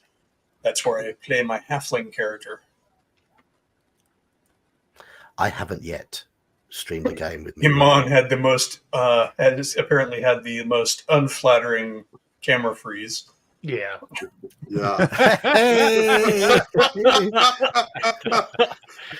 All right, let's take a screenshot. He's just resting his eyes for a very long time. It's a long rest. First, I looked up there and I'm like, did he fall asleep? And then I'm like, no, he's not. No. Did it do it again? I will say low fantasy games do require good players, though. Because there's not as many bells and whistles in the world for them to play with. You have to have people who are willing to play with what's there. People who like a limited palette, you certainly want to have them available. And you have to really lean into the environment a lot more. Think about what's around you. As you say, you can't fall back on conjuring things up. You can't fall back on the superhero powers. You've got to think about, there's a table here. Can I use it? Barrels, cover. Yeah. All that sort of stuff's got to be in your mind when you're playing a low fantasy game, because this is where I think about testing the players ahead of the characters. This is testing the players' ingenuity, testing the players' attention to detail, and testing the players' imagination and their discretion. In terms of using the world, rather than relying on their characters to have powers to pull them out of everything. So I don't know if we've got the wires crossed a little bit there on that one there. I think when you're setting up a low fantasy game, though, you as a GM, you want to try to lean into what you do have left. One of the things I did when I set mine up is I knew I was peeling out a lot of potential class, and obviously I was peeling out like almost all the races and some class options, so I fed back into it with extra class options. Like I've got the barbarian, I've got the berserker, I've got the mage replaced the wizard. I got a warden who replaces the ranger, but I also put in a couple of, and you can work some demi-humans in there without ruining your setting. Like I have in there, I've used the Gargantua and the feral halflings that are available for BX, but I've reskinned them as other races of men in that kind of Hyborian style, alternate races of man kind of an effect. Hyboria, everybody's basically humans out there except for snake people. But, you've got the Picts are often depicted as a very almost orcish type of a culture, even though they're people. And that's the same thing in my game. So nobody's playing any of those, but it does. You can feed some of that player option back in there by taking advantage of some of those alternate classes, variant classes, but also I think archetypical things like nationalities. And Bear does this to a good. I've watched in the games I've watched him run. Where somebody's from and how they sound and how they behave is a big deal in those settings. And so my players, for example, as they've been going through, I'll be like, and you see the group of Caravosans in the corner of the inn. They're playing some gambling game involving daggers and and you're just going to lean into the cultures of your world, and that gives the texture that's kind of peeled out by pulling out all that fantasy and maybe even limiting some of the class and race options that you would normally have in a game. Because now, if you're just dealing with say Hyboria, I'm a Cimmerian, I'm a Vanir, I'm a I'm a Stygian, and you play to that as opposed to I'm an elf, I'm a dwarf, I'm a halfling. Yeah. But I do that even with my non-human races, right? Depending where they're from, the dwarves are all very different from each other, right? Oh yeah. Like each dwarven hall is like a dwarven society where they have different sort of behaviors and stuff like that. Yeah. Say thanks, Saxius. I was listening to Elfbait and I didn't see the message saying that he had to go, but thank you for joining us tonight, Saxius. He has work. Frequently has work. But yes, one thing that certainly in Bear's world is you're bringing out the human versus human culture clashes and xenophobia and differences in religion, and differences in views on how the world should be. I think is a good way of describing it. Certainly, there are cultures that we've already encountered who are really not very tolerant of anybody else. Well, but then there's cultures like your own, right? You're playing a Palabrian, and Palabrians are the laughing stock of the island, right? Like of the Pendric realms or the Albana, the Alba or the Albani people. The Palabrians are like just one step above the Kalethi in getting jokes made about them all the time because of the nonsense that they've gotten themselves involved with, all of these attempts they've had that have failed to become this massive, important kingdom, and their perceived, ownership by the Oscasian merchants. The rest of the country is just going to go, yeah, it's a Palabrian, whatever, moving beyond your means at all times. And then you add to that your character's nobility was essentially purchased. So even with within your own culture, you get no respect. You know what I mean? So it's a really interesting thing. And then as a result, your character is obsessed. And I love that you're doing this with being really, really respectable and really, really, really treated seriously and really, really. And of the correct breeding. I'm a noble, damn it. That's honest I am. Where are you from? I'm from Baldur's Gate. Oh, okay. I'm from the Moonsea. Okay. Like that. World building matters. And when people who say, "Oh, I don't care for that. I don't need that. I don't want to read your world background." Okay, great. But you're not the kind of player that's going to have fun in my game anyway, because all of that stuff matters in my game. So if you're not the kind of person that's going to enjoy it, best that we don't play together, and there's no harm, no foul. Yeah, I know in my game, Grumpy and two of the other characters are all Frost Barbarians, the Northmen, and that gives them basically a very swingy reputation when dealing with people because they're either looked on as raiders or traitors. Like, Yeah. and they're either, are you going to sell me something or steal my shit? Because that's their reputation in the region they're in. And then we've got Brian is playing a Kurok, which are kind of dirty mud bog dwelling, like island, like British Islanders before the Celts came kind of guys. And then we've got one character who is Vantican, and I think that's Caldo. I think is the mage in the group. He's the only guy who's nobody is actually of the prevailing controlling people.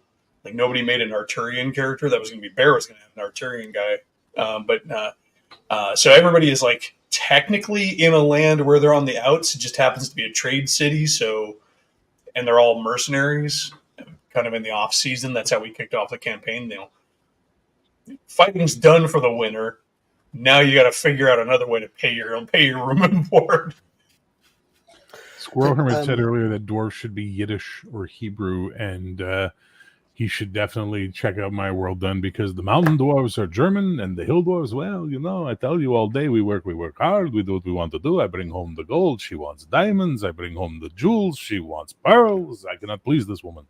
This is the thing and I took that because of Tolkien created the dwarves of Middle Earth to represent the diaspora of the Jews, right? The idea that they're not the culture they once were and they're just wandering the world as a group. So I took that because I got so fucking tired of Scottish dwarves.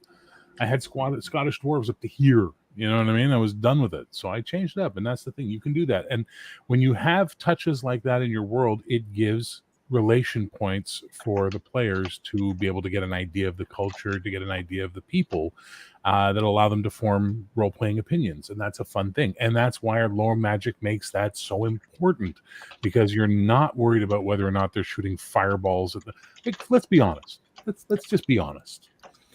Standard 5e world, castles. Why do they exist? Oh, yeah. Why do castles exist? Why would this culture ever develop castles? Because wizards could just blow up the walls, dragons could just fly over top and fly. They would develop an entire different style of architecture to survive in the world they're in. You know what I mean? So then you got to get into the magic escalation. Well, then I have a prismatic sphere of anti-magic, and Jesus Christ, fuck that. Hey, that's an issue that's been recognized ages ago. There's an old classic Dragon magazine article on fantasy castles and how they would be built in world where all that stuff exists. That's the whole Eberron campaign is what does a fantasy world look like when you have high level magic? You end up with mass transit systems and and skyscrapers. Yeah. Not Have sure you guys my ever bot read? is I know ready it's today. I know it's an adult comic, but have you ever read Bill Willingham's Ironwood? Yes. So Ironwood was this setting that he created in the Elementals comics of a magical realm, and then eventually he did an adult comic, which it's still a good story despite the sex. And now there's a role playing game that's out of print that has the world, but they have things like giant snail expresses that are like the snail comes through at 4 p.m. and they've got a carriage hooked up to this giant snail that's like a transit system and stuff like that. And that's where you logically have to go with these types of things if you're going to try and even remotely be realistic about it. So your only other choice is to not care and just play the game, or care and make a world that makes sense. It's up to you. But Low magic makes sense. High magic, absolute absurdity. if you have a ton of magic in your world, the magic will start to be regulated also. It'll start to be used for everyday stuff, but then you'll have all these rules about, oh, you cast a light spell and you're not part of such and such a guild, or you have not paid your dues to this, and now you're getting fined or whatever, You paid your dues, Jack. Wizards Guild. Get out of here. This is local 520's casting zone. Yeah. This is a local guild for local people. one thing I'm going to come back to. I want to come back to is something we sort of hinted at earlier, and certainly Magic touches on this as well. When you've got low fantasy, low magic, what you're saying, for example, in Eli's world, he says he's got pockets of strong magic. That magic will feel all the stronger for it being scarce in the world. When you've got low fantasy, the fantasy will hit much, much harder when it happens because it's not happening all the time. Bear said something about having unique monsters. The Hydra, Medusa, named creatures. They've got so much more impetus in the game when it's not 3 Hydras, 5 Medusas, whatever. It is the Medusa. It has gravitas and horror to it. Yeah, and even if they're not unique, but they're still extremely rare. Also, by the nature of having low magic, they're going to be much tougher. So my group, for example, even though they have a mage in their group, right now he's not worth shit in a fight. He's using a bow. Yeah. With a -5. I know we haven't gotten to the high level modules yet, but have you ever looked through? I believe it's H4 with the Bloodstone series. Yeah. I think I forward stunned him there with that one. But yeah, there's a room that is full of Tarask. There's not a Tarask. There's like a room full of them. Yeah. One thing that's one of the rules I'm using in mine, this is the other talking about flavoring your low magic, low fantasy settings, is I'm using the fear check rules from the Conan modules, where basically any sort of incredibly crazy creature, whether that's anything that's outside the normal, so like a giant snake, undead, anything that's not a regular mundane animal has a fear factor to it, and then there's a fear check that players have to make when they get close to those. Also counted amongst that is any open display of magic. Any open display of magic, you have to make a fear check, and if you don't pass it, you're paralyzed for a round, because it's to simulate that oh my god, it's a giant freaking crocodile, or it's a serpent with the head of a man that then has like snakes for hair, and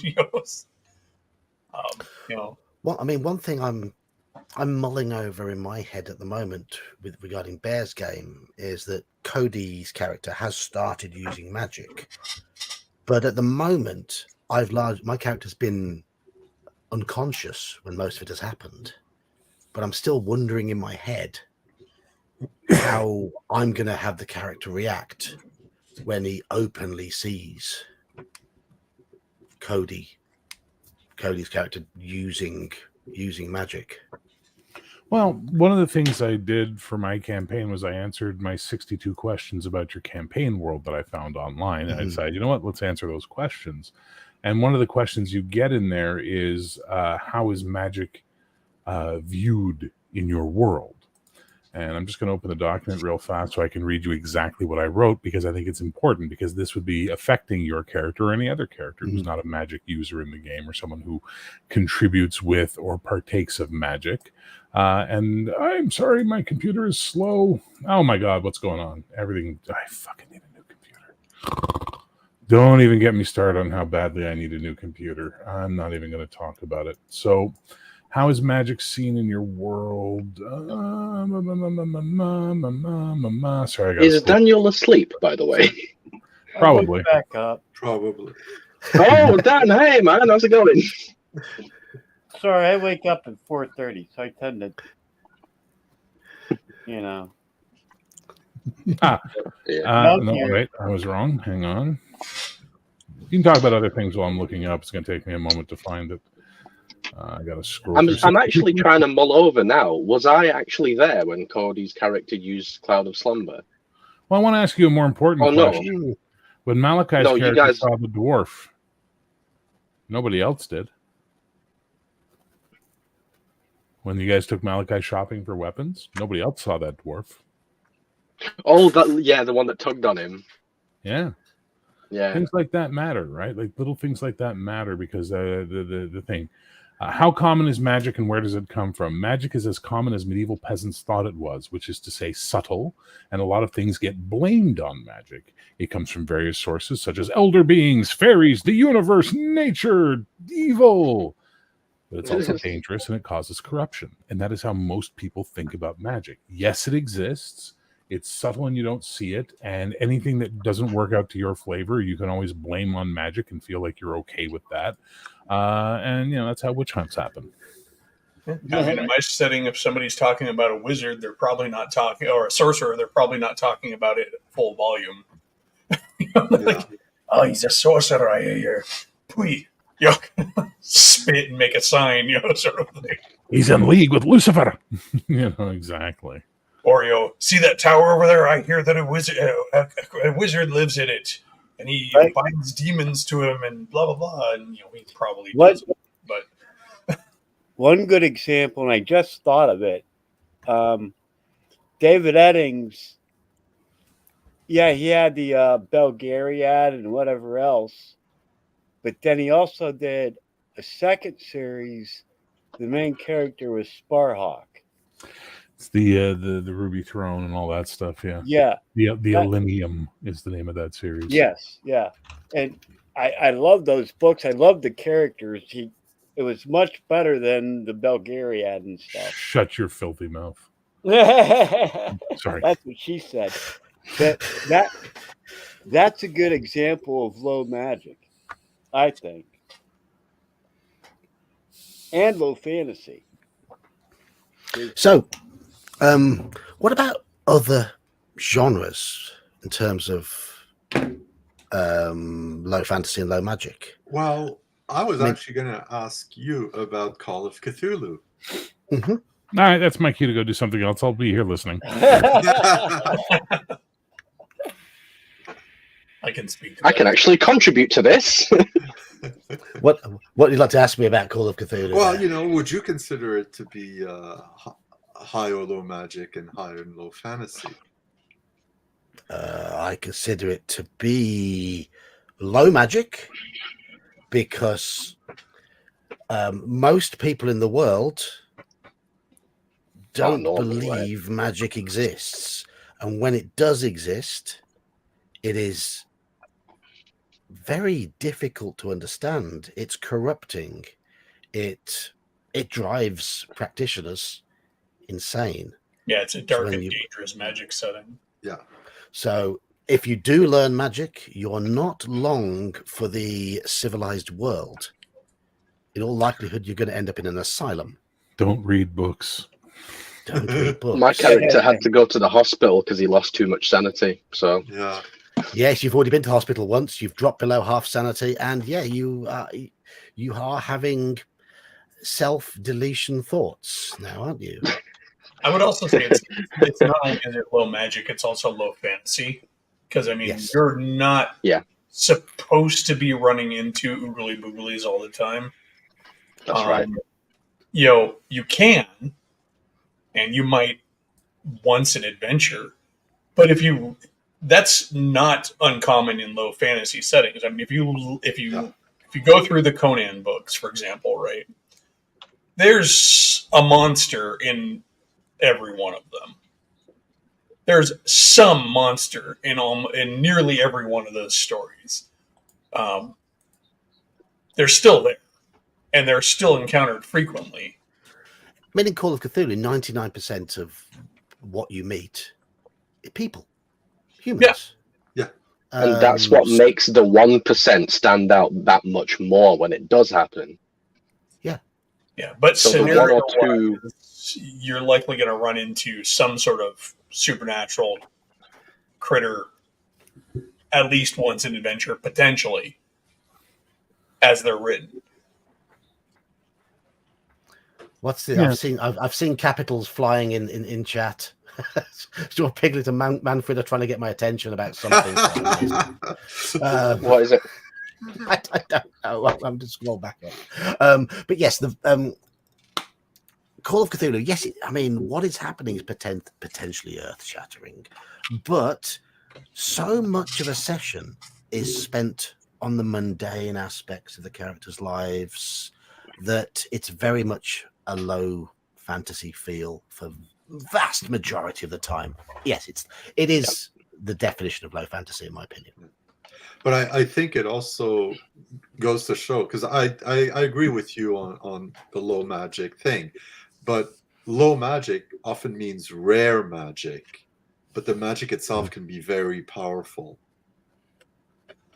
Yeah, so it's not low magic as such. It's more like a lack of abundance of it. Well, yeah, exactly. It's because it's quite power. It can be quite powerful.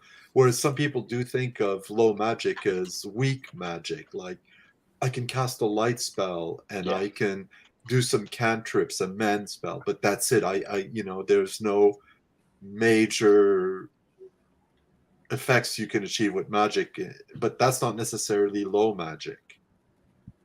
Because low magic can actually sometimes mean rare magic. Yeah, so John would categorize Call of Cthulhu as low magic, meaning rare magic, because the few instances we've had where weird stuff has happened has been really fucking weird.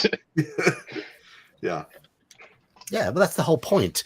I mean, we counted up. We're 8, 9 sessions in, and that's right. We play for 3 hours at a time, and roughly 2 hours of every session is spent discussing where you're going to go, discussing what you're going to research, getting yourselves coffee, sitting down, having a chat about what you've been up to. Meeting NPCs Who are mostly just talking about their daily lives and just wanting to know about you and showing you the sights and that sort of thing. And then you have those just sort of half hour here and there where things get dark and things get horrible. And that makes those dark bits. Or misty, yes. yes. And in those 9 sessions... He's doing his voice, guys. He's doing the voice. In those 9 sessions, I would say you've only met one entity that you really know to be not of humankind. That's right. Your mother. On the flip side, though, in that it's also important to remember that in those settings, it's totally okay to have a massive appearance of critters too. Like Call of Cthulhu, you might be dealing with cultists and people all the time, but you also might be trapped in a lighthouse getting overrun by deep ones. You could be. Yes, you could be. And just like in Conan, you might run into a couple of incidental undead that come up out of a graveyard, but there's stories with entire armies of the dead in Hyboria as well. Or massive demons and dragons, but it's a matter of pacing and how often you use it. That's the I mean, it's all there still, unless of course it's snakes and apes, because you can use those as much as you want in Conan and nobody will ever notice. But there was the bit on the weird train with all the dead passengers. Were they human? They were once human. Do they class as human now? They were really zombies, weren't they? But we'll see. We'll see. That's where Manfred lost his first character. Oh, shame.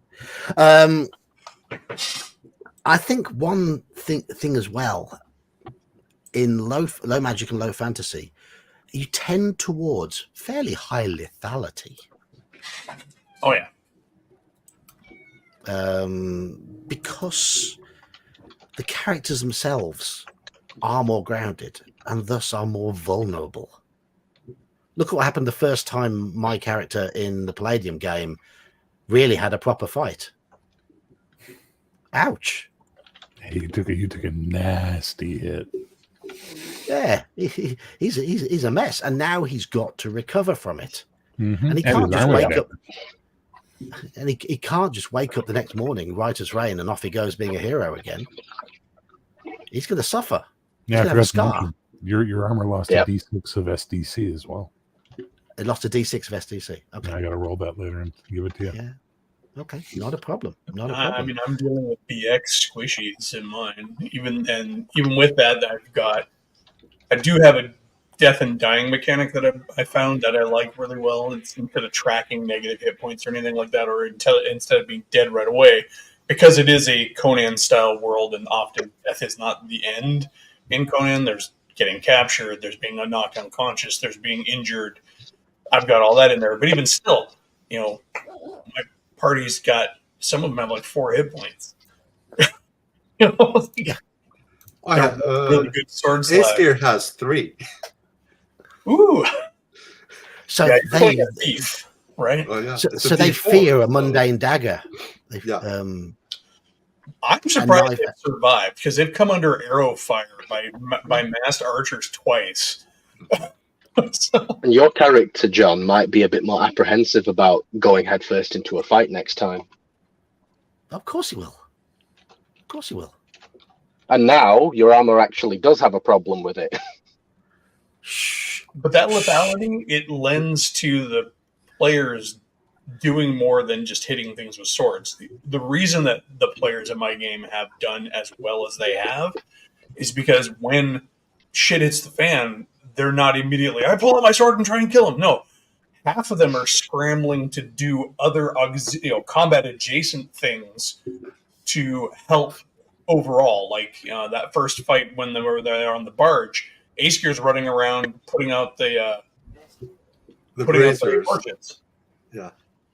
And then, at the same time, one of the characters is like picking up his shield and trying to shield the oarsmen, that way that, they can keep moving, because, and that's why they survived the fight. I mean, look what happened there in that big combat in Bear's game. You had the three brave warriors striding out to fight these horde of beastmen. You had an archer hiding in the inn, scared for his life, not getting involved. Yep. You had Little peasant boy, bless him. You had poor Cody running around going, "Oh, let's try and get away from all of this." And you had Hungar asleep, drunk behind the bar. It was, yeah. That's pretty cool. It was. It's a good mix of personalities, eh? Yes. And coming back to my biggest point when it comes to low magic, low fantasy, and all that sort of thing, I feel in low magic, low fantasy games, you get better personalities. You get better characters. As Eli's already said, you get the characters thinking about their environment, reacting to the environment, players being more resourceful. You get players doing something other than just wading in with a sword. You get them thinking about whether they're fighting. Malachi, for example, stood there and thought for about a minute before he stepped forward, and that was great. He was do I? And you could see him in his head. He was do I? And it just makes the game more fun, in my opinion. People like different flavors of game. That's the type of game I like. And I'm glad I'm delivering. You could even enjoy multiple flavors of gaming. You can. You can do, yes. It's Baskin Robbins, baby. You go into whatever flavor you weird like. thing where there's this prevailing wisdom that like you can only play like a game or like a style of game. I can enjoy 5th edition. I can enjoy 2E. I can enjoy Marvel Superheroes. I can enjoy Heroes Unlimited. I can enjoy, Star Trek and Star Wars and all of these games, and not feel like one is better than the other or one has to be better than the other. It's we have all this variety. By all means, enjoy it.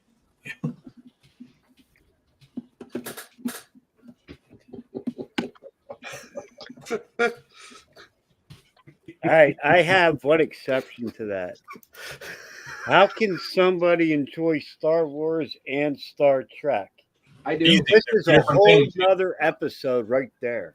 I used to, but not anymore because Star Yeah. Wars And sucks. but- Firefly and Space 1999. Yeah, I mean, why Battlestar Galactica. can't you enjoy Yeah. both of them? It would be my Both question. Battlestar Galactica, Yay. right? I enjoy other styles of game in short doses. I enjoy Marvel superheroes, but I would never play a campaign of it. But I would play it for 3 or 4 sessions just to have a change of pace. I like Paranoia. Yes, it's a sci-fi game, but it's a silly comedy sci-fi game. Yeah. But it's a game to be played in short doses as a change of pace. But when it comes to the crunch, when someone says I'm running a campaign, the sort of campaign I will gravitate towards is that low fantasy, low magic one, because it allows me to think about my character more. Yeah, And- and- it's like anything else in life. Food, whatever you like to drink, ice cream, desserts. You're likely going to go back to something more often than others. Yes. But it doesn't mean you don't want to try those other things now and again. You don't have a No, craving. he doesn't want to try sci-fi. He's opposed to it, even though Yeah. we all know, Well, it's fun. Traveler would be right up his alley. Evidently, according to John, sci-fi is made out of cheese and milk, but it makes him sick. But no, I have enjoyed too many games in too many different styles to really get hung up on one style of gaming and one type of game or one system. Sometimes I wish I would just have the mindset to commit to one game and one system because it would be a lot cheaper. Probably not, because I just buy a lot more for the one game. But I'd be focused. Yeah. But for me, is it true to say that if you really focus on a type of game and become really entrenched in a type of game, does it make you better at playing that type of game or running that type of game than if you spread all your eggs across lots of baskets? I mean, potentially. Yeah. I would say potentially it the helps with opposite. familiarity, but I don't think it necessarily makes you better. Yeah, Yeah, and I mean- it can actually have the opposite effect. Whereas, you focus most of your time on a given game, but if you've never tried any other games, you sort of get stuck in this box, in this groove, and you can't get out of it. You don't even realize you're in it. Whereas if you've at least sampled some other games, you can say, "Oh yeah, like could we do yes, that's this?" true. Or like it might lead you to think of other approaches to whatever problem your character is facing in the game world at that particular time. I mean, I have sampled other games. As I say, I run Paranoia. I run Call of Cthulhu. I run fantasy games. I run MERP. I run D&D. I've run a lot of 5th edition. I'm currently still playing 5th edition, but it's the Greek themed, ancient Greek themed one. When I quite like the ancient Greek flavor, even though the game, the game system pushes against it, in my opinion. And when I go to conventions, I've sampled a lot of other systems, and yeah, I think sampling them is good. Yeah. What I'm on about is focusing on one as your main one, rather than having a third of your time on one game, a third of your time on another game, a third of your time on another game. I certainly think that the more I run Call of Cthulhu, the more adept I get at making it work as I feel it's meant to. Yeah. I mean, I'm new to all this, but I can agree. I think the way that you're running it is getting better with each session. That's just proficiency, but there is a cap. At a certain point, you're not going to be able to get any better at running Call of Cthulhu. You'll just reach that level of proficiency. I know the games that I do run are very likely better for having run other games.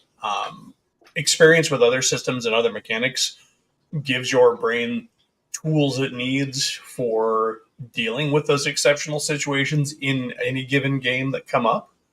There may not be a rule for that specifically written in the game that you're playing, but you know how it works in another game, and so you can quickly do the math and change it, or even just lift a system, outright. But I would say, I think the reason why the games are getting better for Call of Cthulhu is as much that the characters are developing as well. The characters are you as players are developing your characters more, and I'm getting used to you as a group more as well. That's true. That's part of the dynamic, I think. And then also, I think as the story progresses, we all naturally get a bit more invested as well. Yes, of course. Yes. Yeah. Which means you react more authentically to the situations I give you. And thus it gives me a better chance to improvise in return and almost predict what you're going to do at certain times, even though you do confuse me at other times. Well, I think I'm getting better at this is a time where I should ask if I can roll for something or look for something. To be honest, I would rather you didn't ever ask if you could roll for something. What? I would rather you just said, I would like my character to go and look for this, and I'll call for the roll if need be. So I lean from the other side there. So know your role. And... No, but what I mean is, at least I know I don't just sit there in silence and wait for things to happen. I'm like, oh, this is where I should do something. Yes. But just tell me That's what what I your meant. character's going to do rather than sort of. I don't know the lingo, mate. Come on. You're new, but you're new. When you as we know, you are new to gaming, but you've already proved that you're getting somewhere because you got the MVP on Saturday. I'm still in shock, by the way. Like, I went to bed a happy man. Good. Excellent. Anyway, any other sort of topics regarding low fantasy and low magic games any of you want to bring up? Because I've really hammered home my main point here in terms of with my group with the low magic is nobody knows what magic things are when they find them. Well, first of all, in my world there was a cataclysm 1,000 years ago, so a lot of magic and the ability to make it has been lost.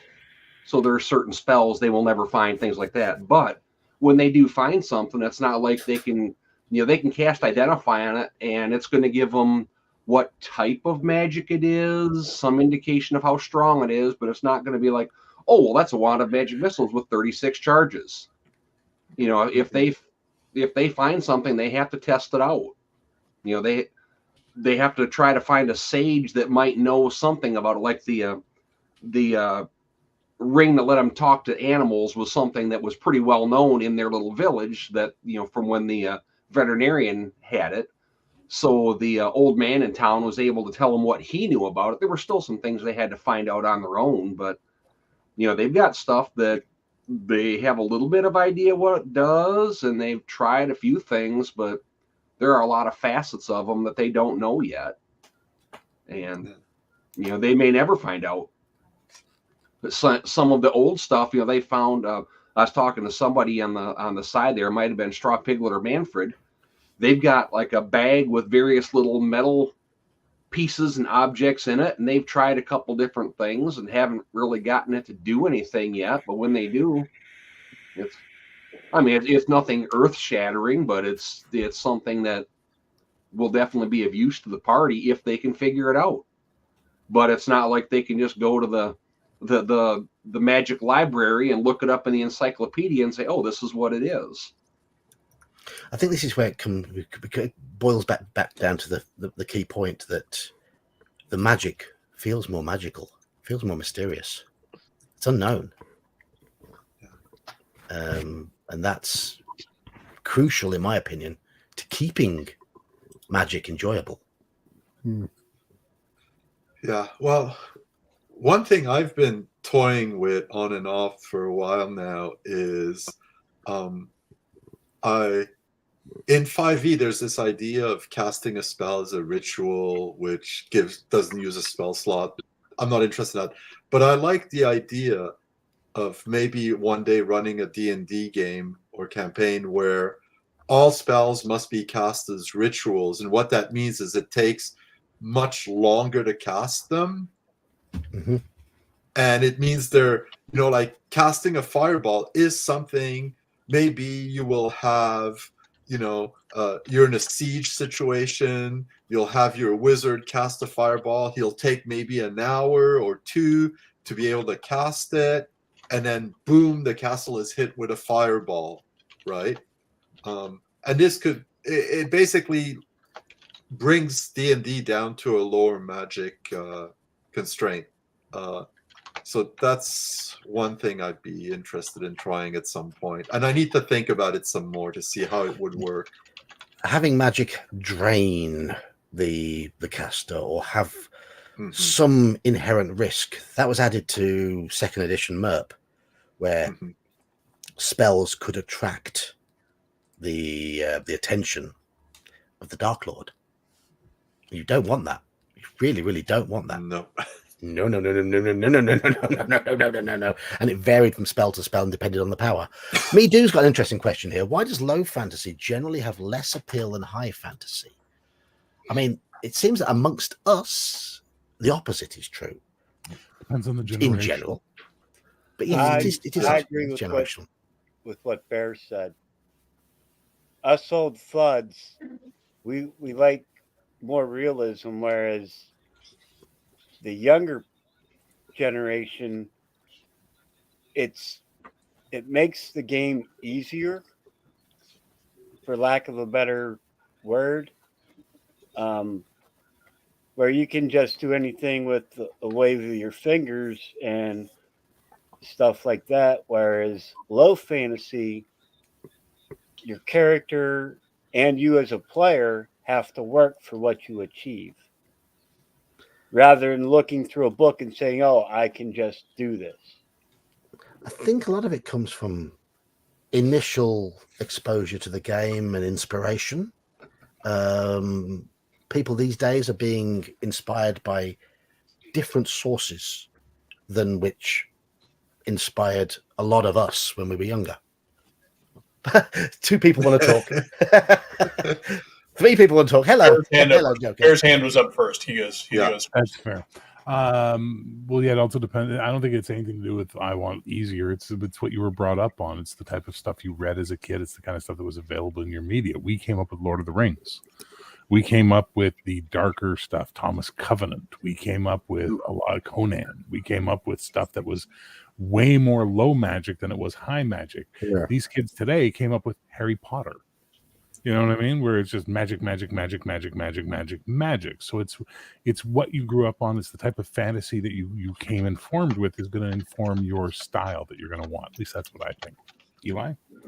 I also think you have to look at part of the reason like older players tend to like the grittier low magic. If we're going with what Guns Are Cool is saying, is that options.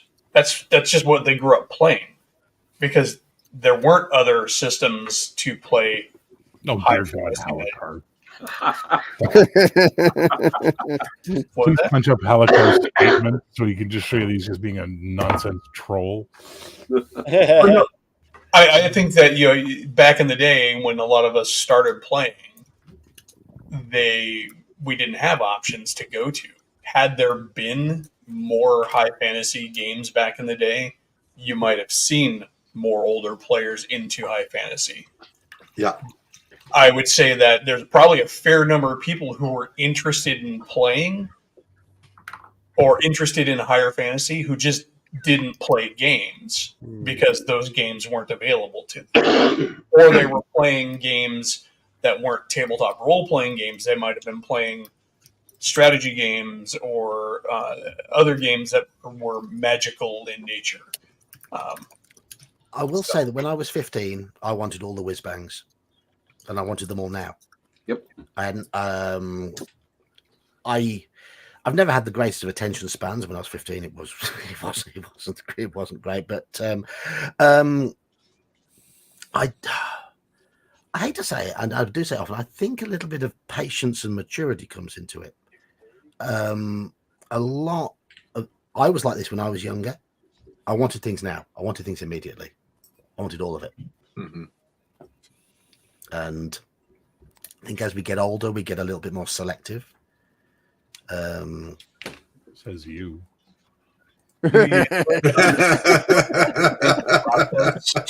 Rather Yeah. As I get older, I take what I can get, man. I'm down to one type of hooker right now. Yeah. Breathing. Not the cheap one. Hello, Joker. Yeah. Hello, Joker. You're even newer to these games than Iman is, and you Which is have hard to believe. You have a sci-fi and superhero sort of comic book background, but you've been dragged into our games, which tend to be quite low magic, not particularly heroic. But you have said, I remember you saying that you tried 5th edition, and Yes. you didn't find it very welcoming. But Well, coming I into wouldn't say it wasn't welcoming, but like I said, it all depends on the teacher and how they teach it, because as you all know, 5th edition have so much overlaying this, overlaying that, spells coming in here and there and everything else, and you can get a grasp for anything as long as it's taught to you at a decent level. so you just say because we're older and more patient, we're better teachers. Is that what it is? Old or age is depends on how willingness you are at simplifying things, even when they're complex as 5e seems to be. And these older games that we're teaching at the moment, they are simpler, aren't they? Well, yeah, and also the other thing is with the whole generation thing, like you said when you were younger, you want everything now. Your attention span gets less and less with each generation, which is also where the whole imagination seems to disappear. The generation of these days don't have the imagination that we used to, because the kids these days are not allowed to do half the stuff we got away with. And it's also because they have technology, so they don't need to use their imagination. When I was a kid, and I'm obviously a fair bit younger than you guys, but even when I was a kid, you had to use your imagination to make shit up and have fun, right? Well, they're also not allowed to do anything. But now in this They are generation, not allowed to do anything. That go is, outside and And I'm not talking about their parents. I'm talking about society in general. Just doesn't like kids. That's also true. That is I had also this conversation with my kids once. I'm like, why aren't you guys out there, doing stuff? Like when I was a kid, they're like, I can't go anywhere without getting yelled at or chased away or told or having the cops threatened on me. Yeah, go outside and play and don't come back till your clothes are ripped. Well, yeah. We did. One time, where I grew up, we got brother yelled and at all the times. The cops chased us away. We got shopkeepers telling us to stop hanging out in front of the Yeah. We hung out and then in places we weren't supposed to be and all the time and never had any problems, but varying degrees. I'm sure that even in your situation, Barrett, was probably proportionally different to what they have to deal with now. Where they're no, I'm not disagreeing with you. I'm just saying it's like I know kids that are children of my friends who are out there doing stuff. They're making the choice. They're making the decision to go out. And I think that's the difference, is that we were bolder as children. We were much bolder. We were like, I'm going to go see what I can get into trouble doing today. I mean, my kids told me I made them freaks by having them be independent. Yeah, well, see, there you go. So this is a cultural shift, and it's going to affect things like your style of fantasy you like. It's going to affect the types of movies you want to watch. I read an article just to sort of dovetail it in. This new generation, Z, doesn't like sex in movies. So that's why we're seeing love scenes almost vanish from Hollywood productions, is because they don't like seeing that. It's icky. You know what I mean? Whereas when I was a kid, when I was 14, 15, we were looking like, does this movie have boobs? Like that was yeah. We were watching Static on Channel 1, hoping we could get a glimpse. Exactly. Yeah. First time I watched heavy metal was on a scrambled channel. First time I watched heavy metal was loud and clear, and I was 10, and my mom knew about it and let me. She let me have my friends over. I remember. Did you know that show last night? They played the entire Duran Duran Girls on Film video. Did you video it? There are some benefits of having a hippie for a mom. There are some benefits of having negligent parents who gave you a TV and a VCR in the basement and said, "Just get out of our hair." Dude, That's That's all. all great. I mean, I used to go pick up copies of Heavy Metal magazine off the rack when I was like 8 or 9. The guy at the store looked at me, "Your mom know you're buying that?" "Yeah." "All right." Yep. Yes, And I no. got to keep a 6-pack of pounders in my desk drawer in the basement with the VCR. I didn't do that. I gotta go check on my food. But no, there are societal differences, cultural differences, and yeah, I think people are right. We grew up in an era when, if you wanted your imagination to be stimulated, you went out and played pretend Yes. soldiers, pretend Oh, knights, or you picked up a book and you read it. Now you've got the immediacy. If you want something, everything's just a click away. It's technology, isn't it? You can have it now, and yes, Yep. I think it does. It does. The only problem is, because of all that right in front of you, they haven't got the chance of growing up like we did, finding our own entertainment, using our imagination of trying to be somebody else. That's the thing. The newer generation get bored so easily because they don't know how to actually entertain themselves. Well, we got bored so easily. So what did we do? Pretend to be somebody else? We also weren't given many choices because I Yeah, don't know. you cosplay as the Joker. That's what you do. My house. I wasn't allowed. Some of us still haven't grown up. When I was in elementary school, there were a set of books in our library about how to develop your ESP power, because it was the 70s and there were. Yeah.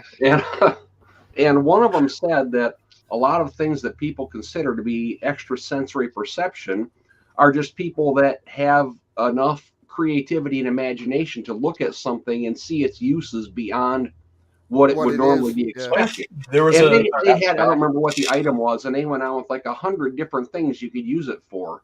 So we used to do that. I mean, we when I worked in the juvenile detention facility as a therapist for the little teenage offenders, I would do that. I'd bring something in and I'd put it on a table. It's like, okay, you've got 15 minutes to write everything you could possibly do with this item, as a way, just imagination exercises, because they did not have the ability to think outside of a box at all. We do have a few. How many said bong? Was that there?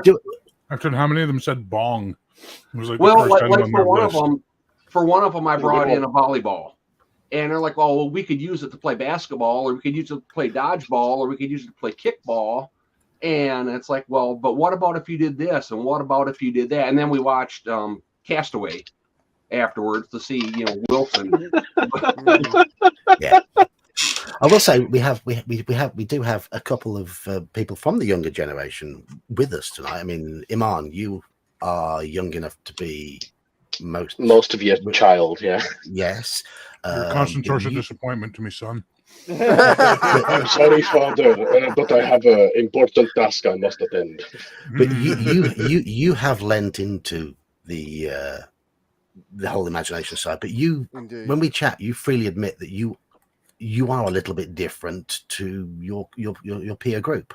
And we also have Midu in chat, who Midu's still in his teens, but we've had him on a stream before, and chatting to him, he doesn't talk like many people of his generation. Yeah, he's wiser than his years. He's wiser than his years. Yeah. Most of us back in the day who were playing D&D were the kids who were different, and yes, we were. The other kids. Yeah. I was not cool. I didn't even pretend to be. Me neither. I mean, I had friends, but they also were all playing D&D with me. I mean, I was on sports teams, like not in high school or anything like that. By the time I got to high school, I was so done with it. I'm like, nope, fuck off to any coach who ever approached me. And I was a big kid, so they wanted me for things. I'm like, nope, I'm an artist. And but no, I mean, I think gamers tend to be, well, in the past, they tended to be very different thinking people. And Yes. talking about generationally different, nowadays, now that it's so mainstream and so cool, everybody, the normies, are in the hobby. And that's good, but it also means that, like, you have to deal with regular people bullshit. Mm-hmm. And you can. I mean, certainly newer games have been adapted to become more appealing to the normies. Yeah. Yes. That is a simple fact. 5th edition is very much immediate gratification. You've got lots of powers. Your characters are powerful. The chance of death is lower, and thus it appeals much more to the casual gamer. Whereas I think certainly most of us here, we're the sort of players who Hardcore gamers, just say it. We're hardcore gamers. Yeah, we're hardcore gamers where we're more patient with our characters. We will Speak for yourself. How many deaths have I had? Oh yeah, you're just learning. You're just learning just how lethal the game is. Yeah. Even with the character I'm into. We don't fear character death, but we don't seek it out either. That's the difference. That's the thing. I think we understand the newer generation.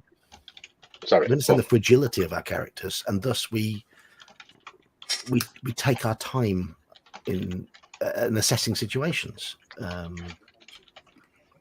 The newer generation sees a death as a disadvantage and as time wasted, which it definitely can be, but if anything, that shows that you're actually doing well because you're doing things that you're supposed to be doing. Like, I did a no deaths attempt on a live stream, but I died, but I still carried on. Yeah.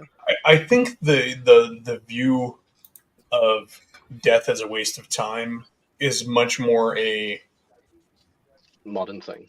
No, it's more of a normal person's approach to playing games. So a normal person plays a game as a diversion, as entertainment. And they die and they just give up.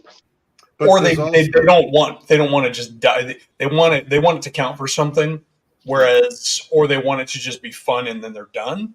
But also a normal person game, if there is such a thing, like most board games, once somebody gets to the end, everyone stops playing. There's rarely a way out of the game where you're out of the game, but everyone else keeps playing. Yeah, if you see what I mean. And I think that's why people see that. Well, now I'm sitting by the sidelines while everybody's playing, and so I'm wasting this. That caused a waste of time. Whereas I don't see it that way at all in an RPG. That's a perception, though. I think a lot of people who think that that's how the game works, like my character died, thus I'm out of the game. Yeah. What they don't realize is that as soon as your character dies, a good DM and a good group of players is like throwing a player's handbook at you and telling you to get your next character written up. You can show up in the next room. Well, yeah. That's how we did it all back in the day. I mean, like, okay, my character's dead. Although back in the day it was like, my character's dead. All right, let me pull another character out of my folder who's already ready. I kind of see death as like a release or like giving freedom. Because I was just about to go back to my live stream. I was just about to mention Mage's Musings, contrived character entrances. Yes. The other thing that informs a lot of that, and this is kind of I guess we're past the low fantasy aspect and just into the general gab. But the other thing that I think informs a lot of that is there's a greater extent that I've seen and read about and stuff in the current gaming community of self-insert into characters. People take their characters really personally on a much greater average than they used to. I mean, I've watched some players get pissed off or start crying and leave the table, even back in the 80s. It happened. Yes. There were those players. But there's a lot more of them nowadays who really put themselves into their characters, and actions against their characters are actions against them. You know, they're very much in their character, and that's not exactly the healthiest behavior in my mind, my opinion. I don't think that it. I mean, It's great for getting into your role, but at the same time, it very much immediately jumps into that adversarial play unintentionally, because now it is literally you versus the DM. So the only thing I want to say to that is, I declare you dead, Blackleaf. You must leave the game. I can't believe Jack Chick actually predicted this type of gaming was going to happen. You know what I mean? Yeah, except for his. I mean, you're right, but his also his stuff is stop there. bullshit. I'm right. You can stop. No, it's a different context, though. I mean, I use big but words. I think there is a misconception by people who don't know, who are coming into the game, that think that once their character dies, they have to sit out and not play anymore. Well, yeah, but that's just bad GMing. But it also boils down to video games, which I'm not even. It's not even GMing. It's they come into the game thinking that's it. But that's the game's thinking things, game. and then the GM and the group are responsible for breaking those preconceptions for them and showing them a different way, right? Yeah. Yes, but if the player doesn't give them the chance, then and That's gets pissed different. off That's when their an issue character with the dies, player. then Yeah, I absolutely. wonder if the video game respawning, like, I was just about to say this. yeah. And the thing that this brings up is that the old video games, the kind you had to stick a quarter into, you got 3 lives and that was it. you can often earn. Yeah, I was And you could earn raised a on few both, more, so but, yeah. I mean, you can often- extra lives go all the way back to pinball. Yeah. It just got Absolutely. harder Yeah. and faster, and When they eventually come you up died. with the save spell or the binding point spell, that if your character dies and you cast that spell beforehand, you will automatically resurrect at that point, as you were before you left camp. I was going to say the original Doom is a prime example of that. That had no saves. Well, Yeah. there you have roguelikes, too, the old roguelike. that's true. Yeah, you had to finish the game all in one run, didn't you? Yeah, Yeah. Doom did not have any saves. That was brutal.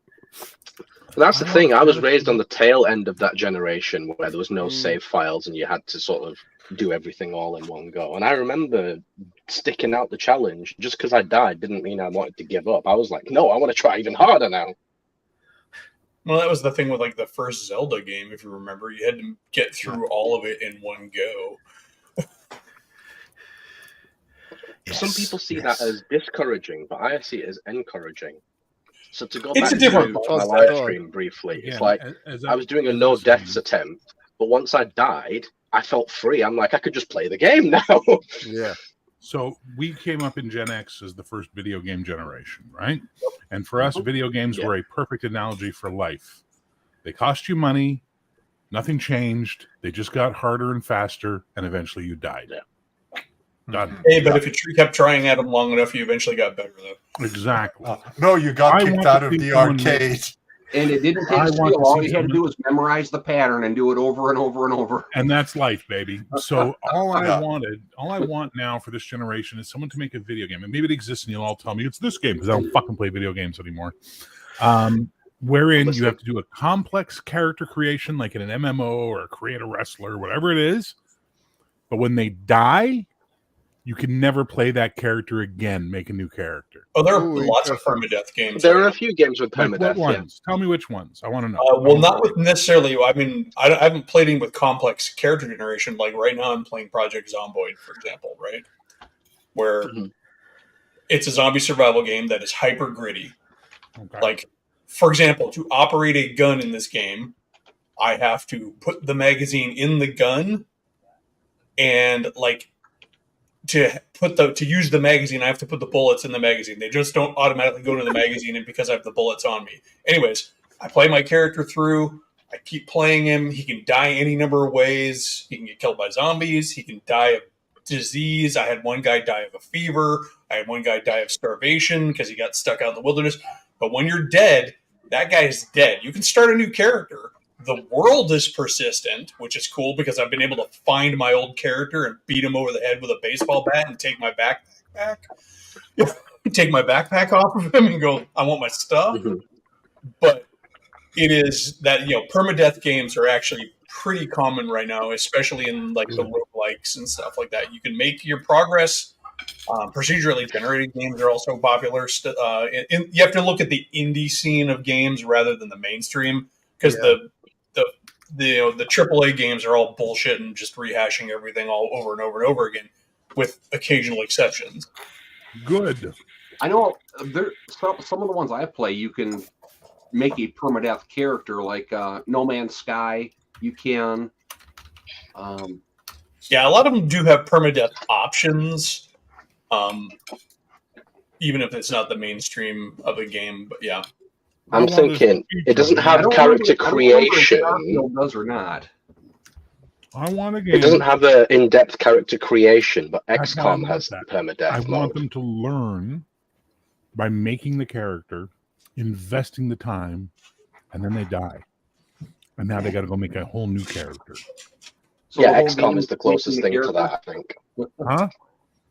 Sorry? XCOM is the closest thing No. to I that. heard you. Halakar didn't hear. Oh, so the whole game is just making the character, and as soon as your character is done, you just die and you start over making a new one? Is that your... No, you go on the adventure, but if you die, the character is dead. You got to go make a new character now. Gotcha. Yep. That will that's Project Zomboid.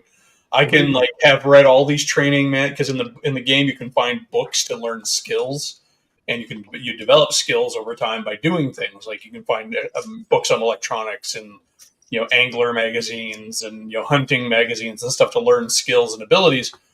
And I have a character, like my longest lived character in that game has lived for 14 days.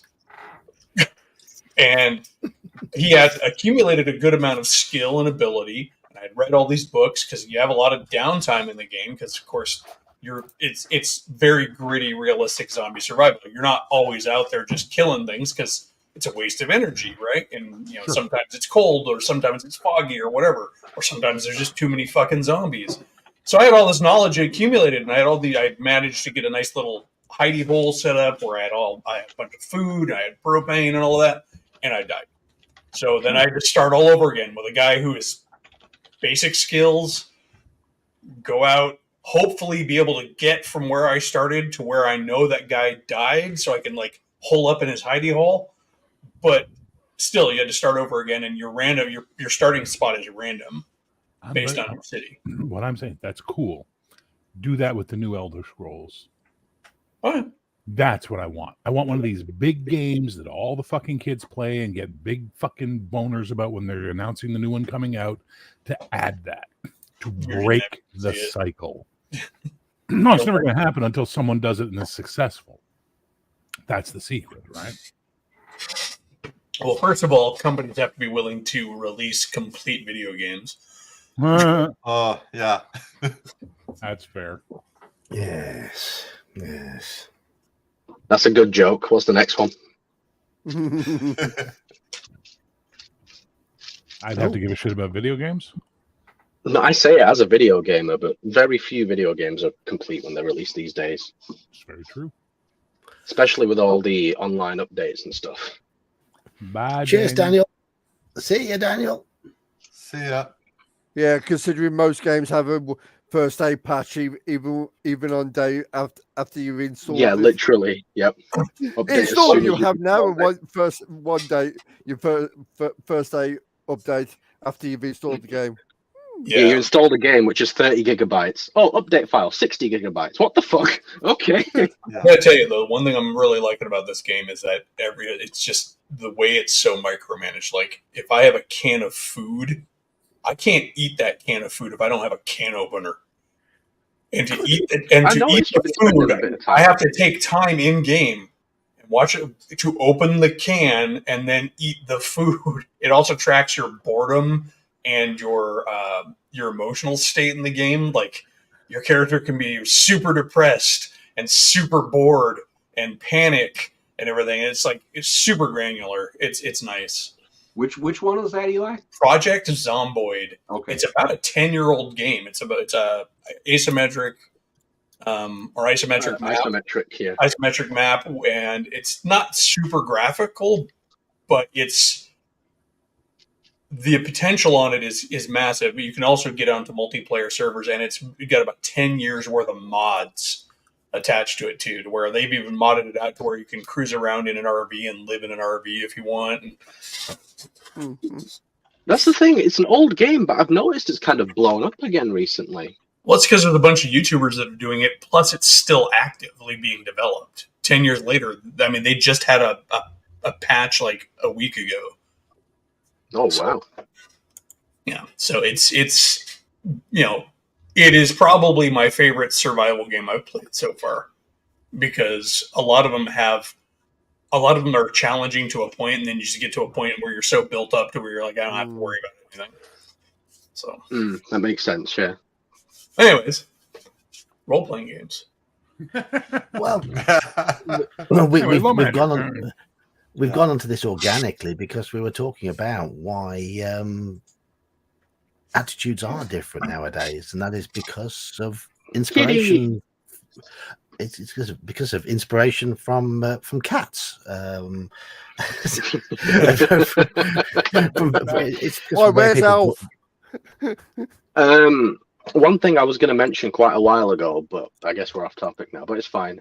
You know, Fighting Fantasy books, they have a sorcery like set of 4 books. Mm-hmm. The way they do magic in those books is quite good because it costs stamina, but you have to also remember what the spell does. You can't just look at the spell book. Yeah. It's like, oh, I can only use that spell if I have the requisite stamina to do so, and I remember what it actually does. Yes. And it sort of gets you to think, right, do I want to use my stamina and then potentially die later on and use the spell, which might not even work, or do I want to try and brute force it? It stops you spamming the magic, doesn't it? Yeah. Exactly. And because your stamina is a maximum of 24 and some spells cost 4, it's like, what, you're going to do 6 spells and you're dead? No. You've got 4 books to get through, bro. Yeah. 4 books. I do wish that I could find a magic system in a game that was dark and dangerous, but also wasn't so freaking random. Like, everybody's like, oh, play DCC. No, DCC spells are just wackadoo bullshit. I do like low fantasy gaming. It's been one of the best I've found, where, at least in a D&D type of magic system, where you still have to roll to see if you can cast it. Your degree of success or failure, though, then determines whether or not you have to roll on a dark and dangerous magic chart. And that could be like, your wizard is afflicted with he can only whisper. Speaking of whisper, for like 12 days. It's kind of crazy. It's like, MERP has elements of that. yeah. You can fail on your magic. You can send yourself insane. You can lose your magic ability, and you can attract the Dark Lord. And magic isn't particularly powerful. I've also always liked the idea of having a magic system that allowed casters to cast above their level, but at an increased risk. I know back in 2nd edition, I had a chart that I borrowed the Turn Undead chart as an inspiration, to where the caster level, then the spell level, and then you could try to cast above your level. But if you screwed up, you could be looking at it. It just didn't go off, or there was a minor issue or a major issue, and some of them were completely out of bounds still. Yeah, I got a crazy idea for that. Now, take that, make your spell mishap table, right? Lower stuff is minor stuff, burn some mana, take a d4 damage, whatever. Blah, blah, blah. The higher stuff is where you get shit like blow up everybody in the room and stuff like that, turn into a frog, whatever. And then on that chart, when you fail, the difference between the spell level and your level is the modifier to that d20 roll or whatever on the chart for the effects. So if you really want to go for that big stakes spell and fuck it up, well, I like fuck it up big time. I like that. That's an easy. I like it. I like it. Yeah, that would be an easy change, because in the chart, I would just have to change. I would just have to substitute the modifier into the cross point instead of just the result. Yeah, and then so you got like, you roll a d20 on the chart, and at 10 and higher, you start getting the crazy shit happening, right? So they always want those low rolls. But when you get above 15 on that roll, you're starting getting the really insane shit. Hey, I want to cast that level 7 spell. I'm level 2. You really want to roll that d20 with a +5 if you fail? Are you insane? Come on, John. Speaking of magical risk, anyone remember the potion missability chart in AD&D? No, I don't. old DMG, there was a chart for what happened when you drank more than one potion at a time. Well, potions took a while to take effect originally, and they were in your system for a while. So if you drank 2 potions within a half hour, you had to roll on this chart, and it could be anything from nothing happens to they cancel each other out to they turn permanent both within your system to they explode for 6 to 60 points of internal damage. Yeah, and there were like so it's effectively like mixing chemicals. And there were fun little nuisance abilities too that in an old school context could still be a problem. Like they could give your character the hiccups or make him burping or something like that, which if you're trying to sneak around a dungeon and your character's like, all right, there's trolls around here. You know? I like the one, I can't remember where I saw it, but it was a spell mishap table where a D6 bunnies shoot out of your sleeves and dash off immediately into the forest and vanish. And I just love the idea of that happening in the middle of a big fight, and you fuck up your offensive spell. And you go, ha ha! Bing, bing, bing, bing, bing, bing. Sounds like the wild magic chart from. I would make Presto the in the opponents cartoon. have to make a wisdom save or something, not to go, what the fuck? Just sort of stop in the middle of their attack and go, what? That can be fun stuff. We had a character in one of my 5th edition games. My nephew's character had ended up with a Wand of Wonder, which is a fun magic item. They're in the sewers, and they come across this Kelpie that's in the sewers, and they're like, how do we deal with this Kelpie? And he's like, I'm going to use the Wand of Wonder, and it summoned an elephant in the sewers. And so suddenly this elephant was like blocking the sewer and like occupying the Kelpie at that point. But Things that break campaigns, deck of many things. Things that make campaigns wacko more awesome, Wand of Wonder. Oh, Bag of beans. Oh, wow, squirrel. the attic heater fund. Heal that heater fund. I swear to God, I'm going to start taking up a buy Cody a laptop fund so he can use the computer whenever he wants. That sounds like a worthy cause. Yeah.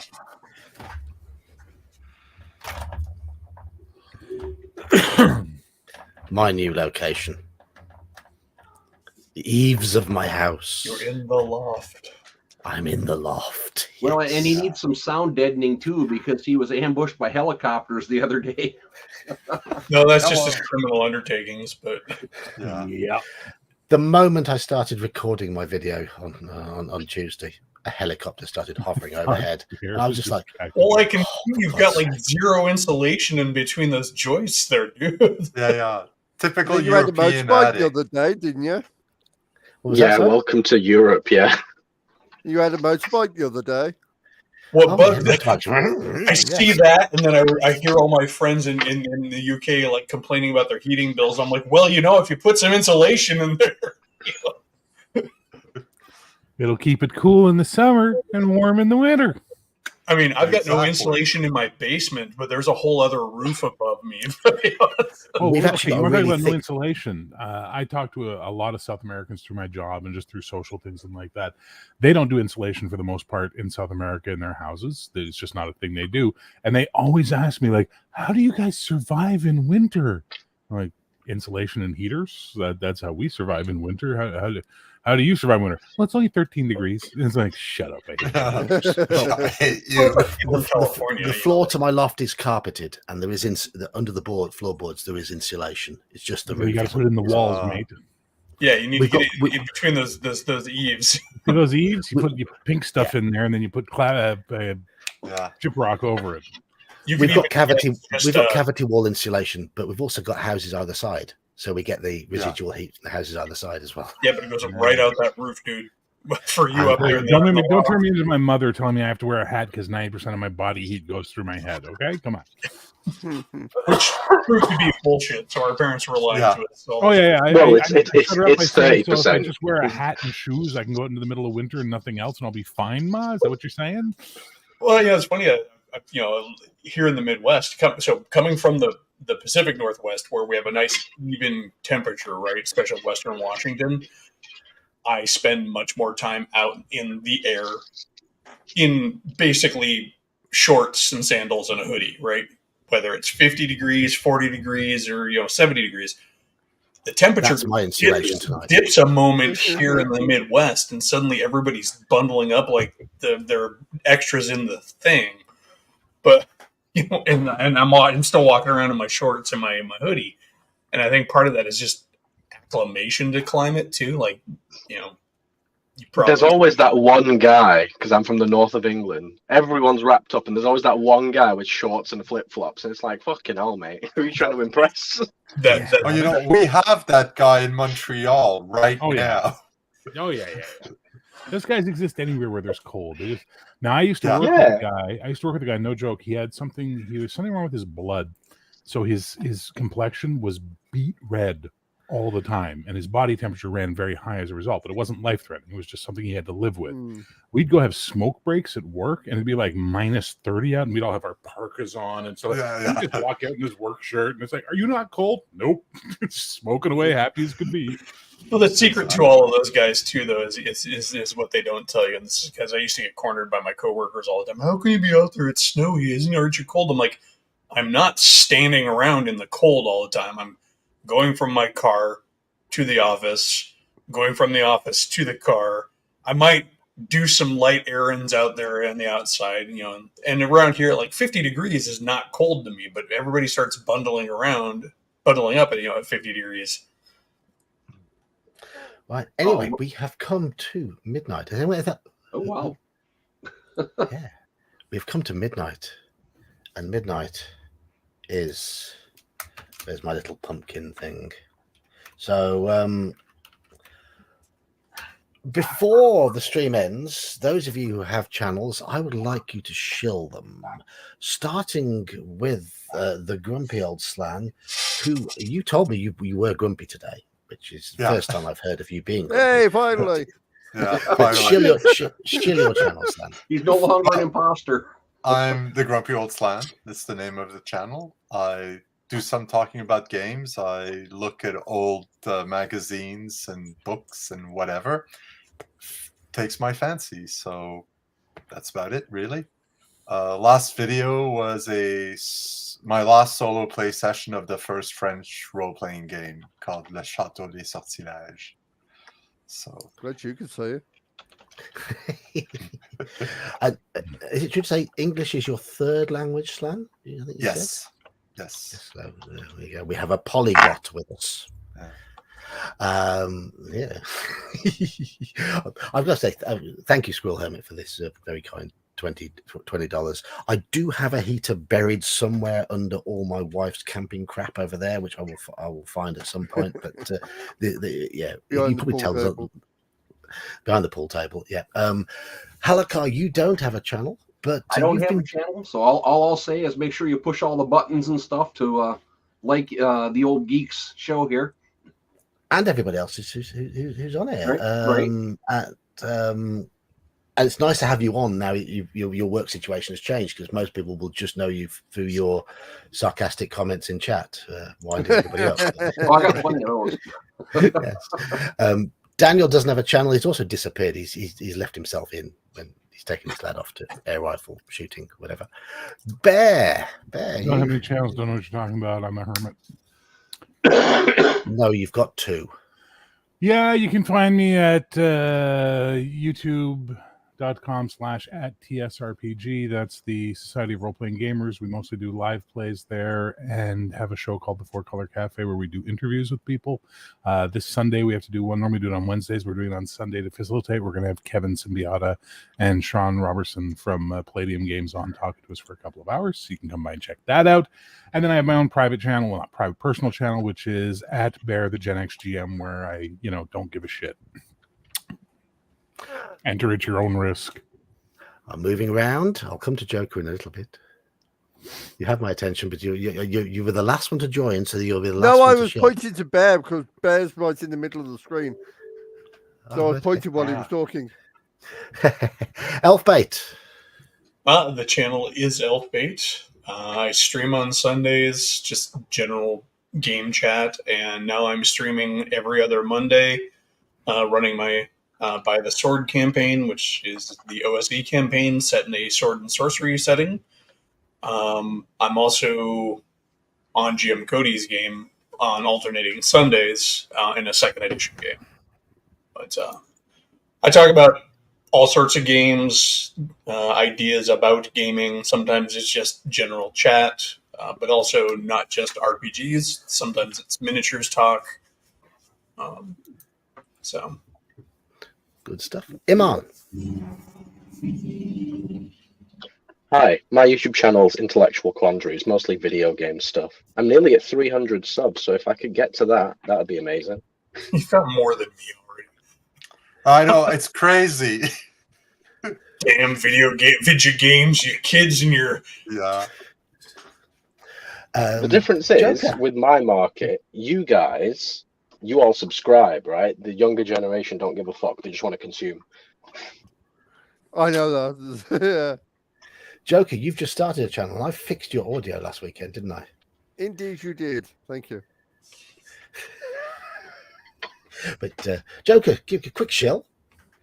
Yes, I do. I do game walkthroughs. I've just done the Suicide Squad Kill the Justice League. I'm currently working through Banishers, Ghost of Eden, and I will be doing new material towards the end of next week on Suicide Squad because a new playable character is being released. No guesses who the first one they're doing. I don't know much about Suicide Squad, so Well, no, but it's a certain person that's very close to my heart. Is being the Oh, first Joker. playable. Yes. the Joker, right? Okay. Jack Napier.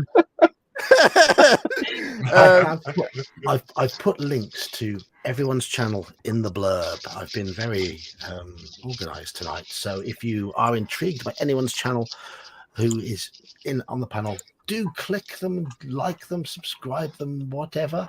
We've got plenty of people in chat who've got channels as well. I've noticed RPG Grandma has been busily chatting away all night. RPG Grandma has a channel. We have Richard the Dungeon Crawler has got a channel as well. Make sure you check him out. Scrolling back.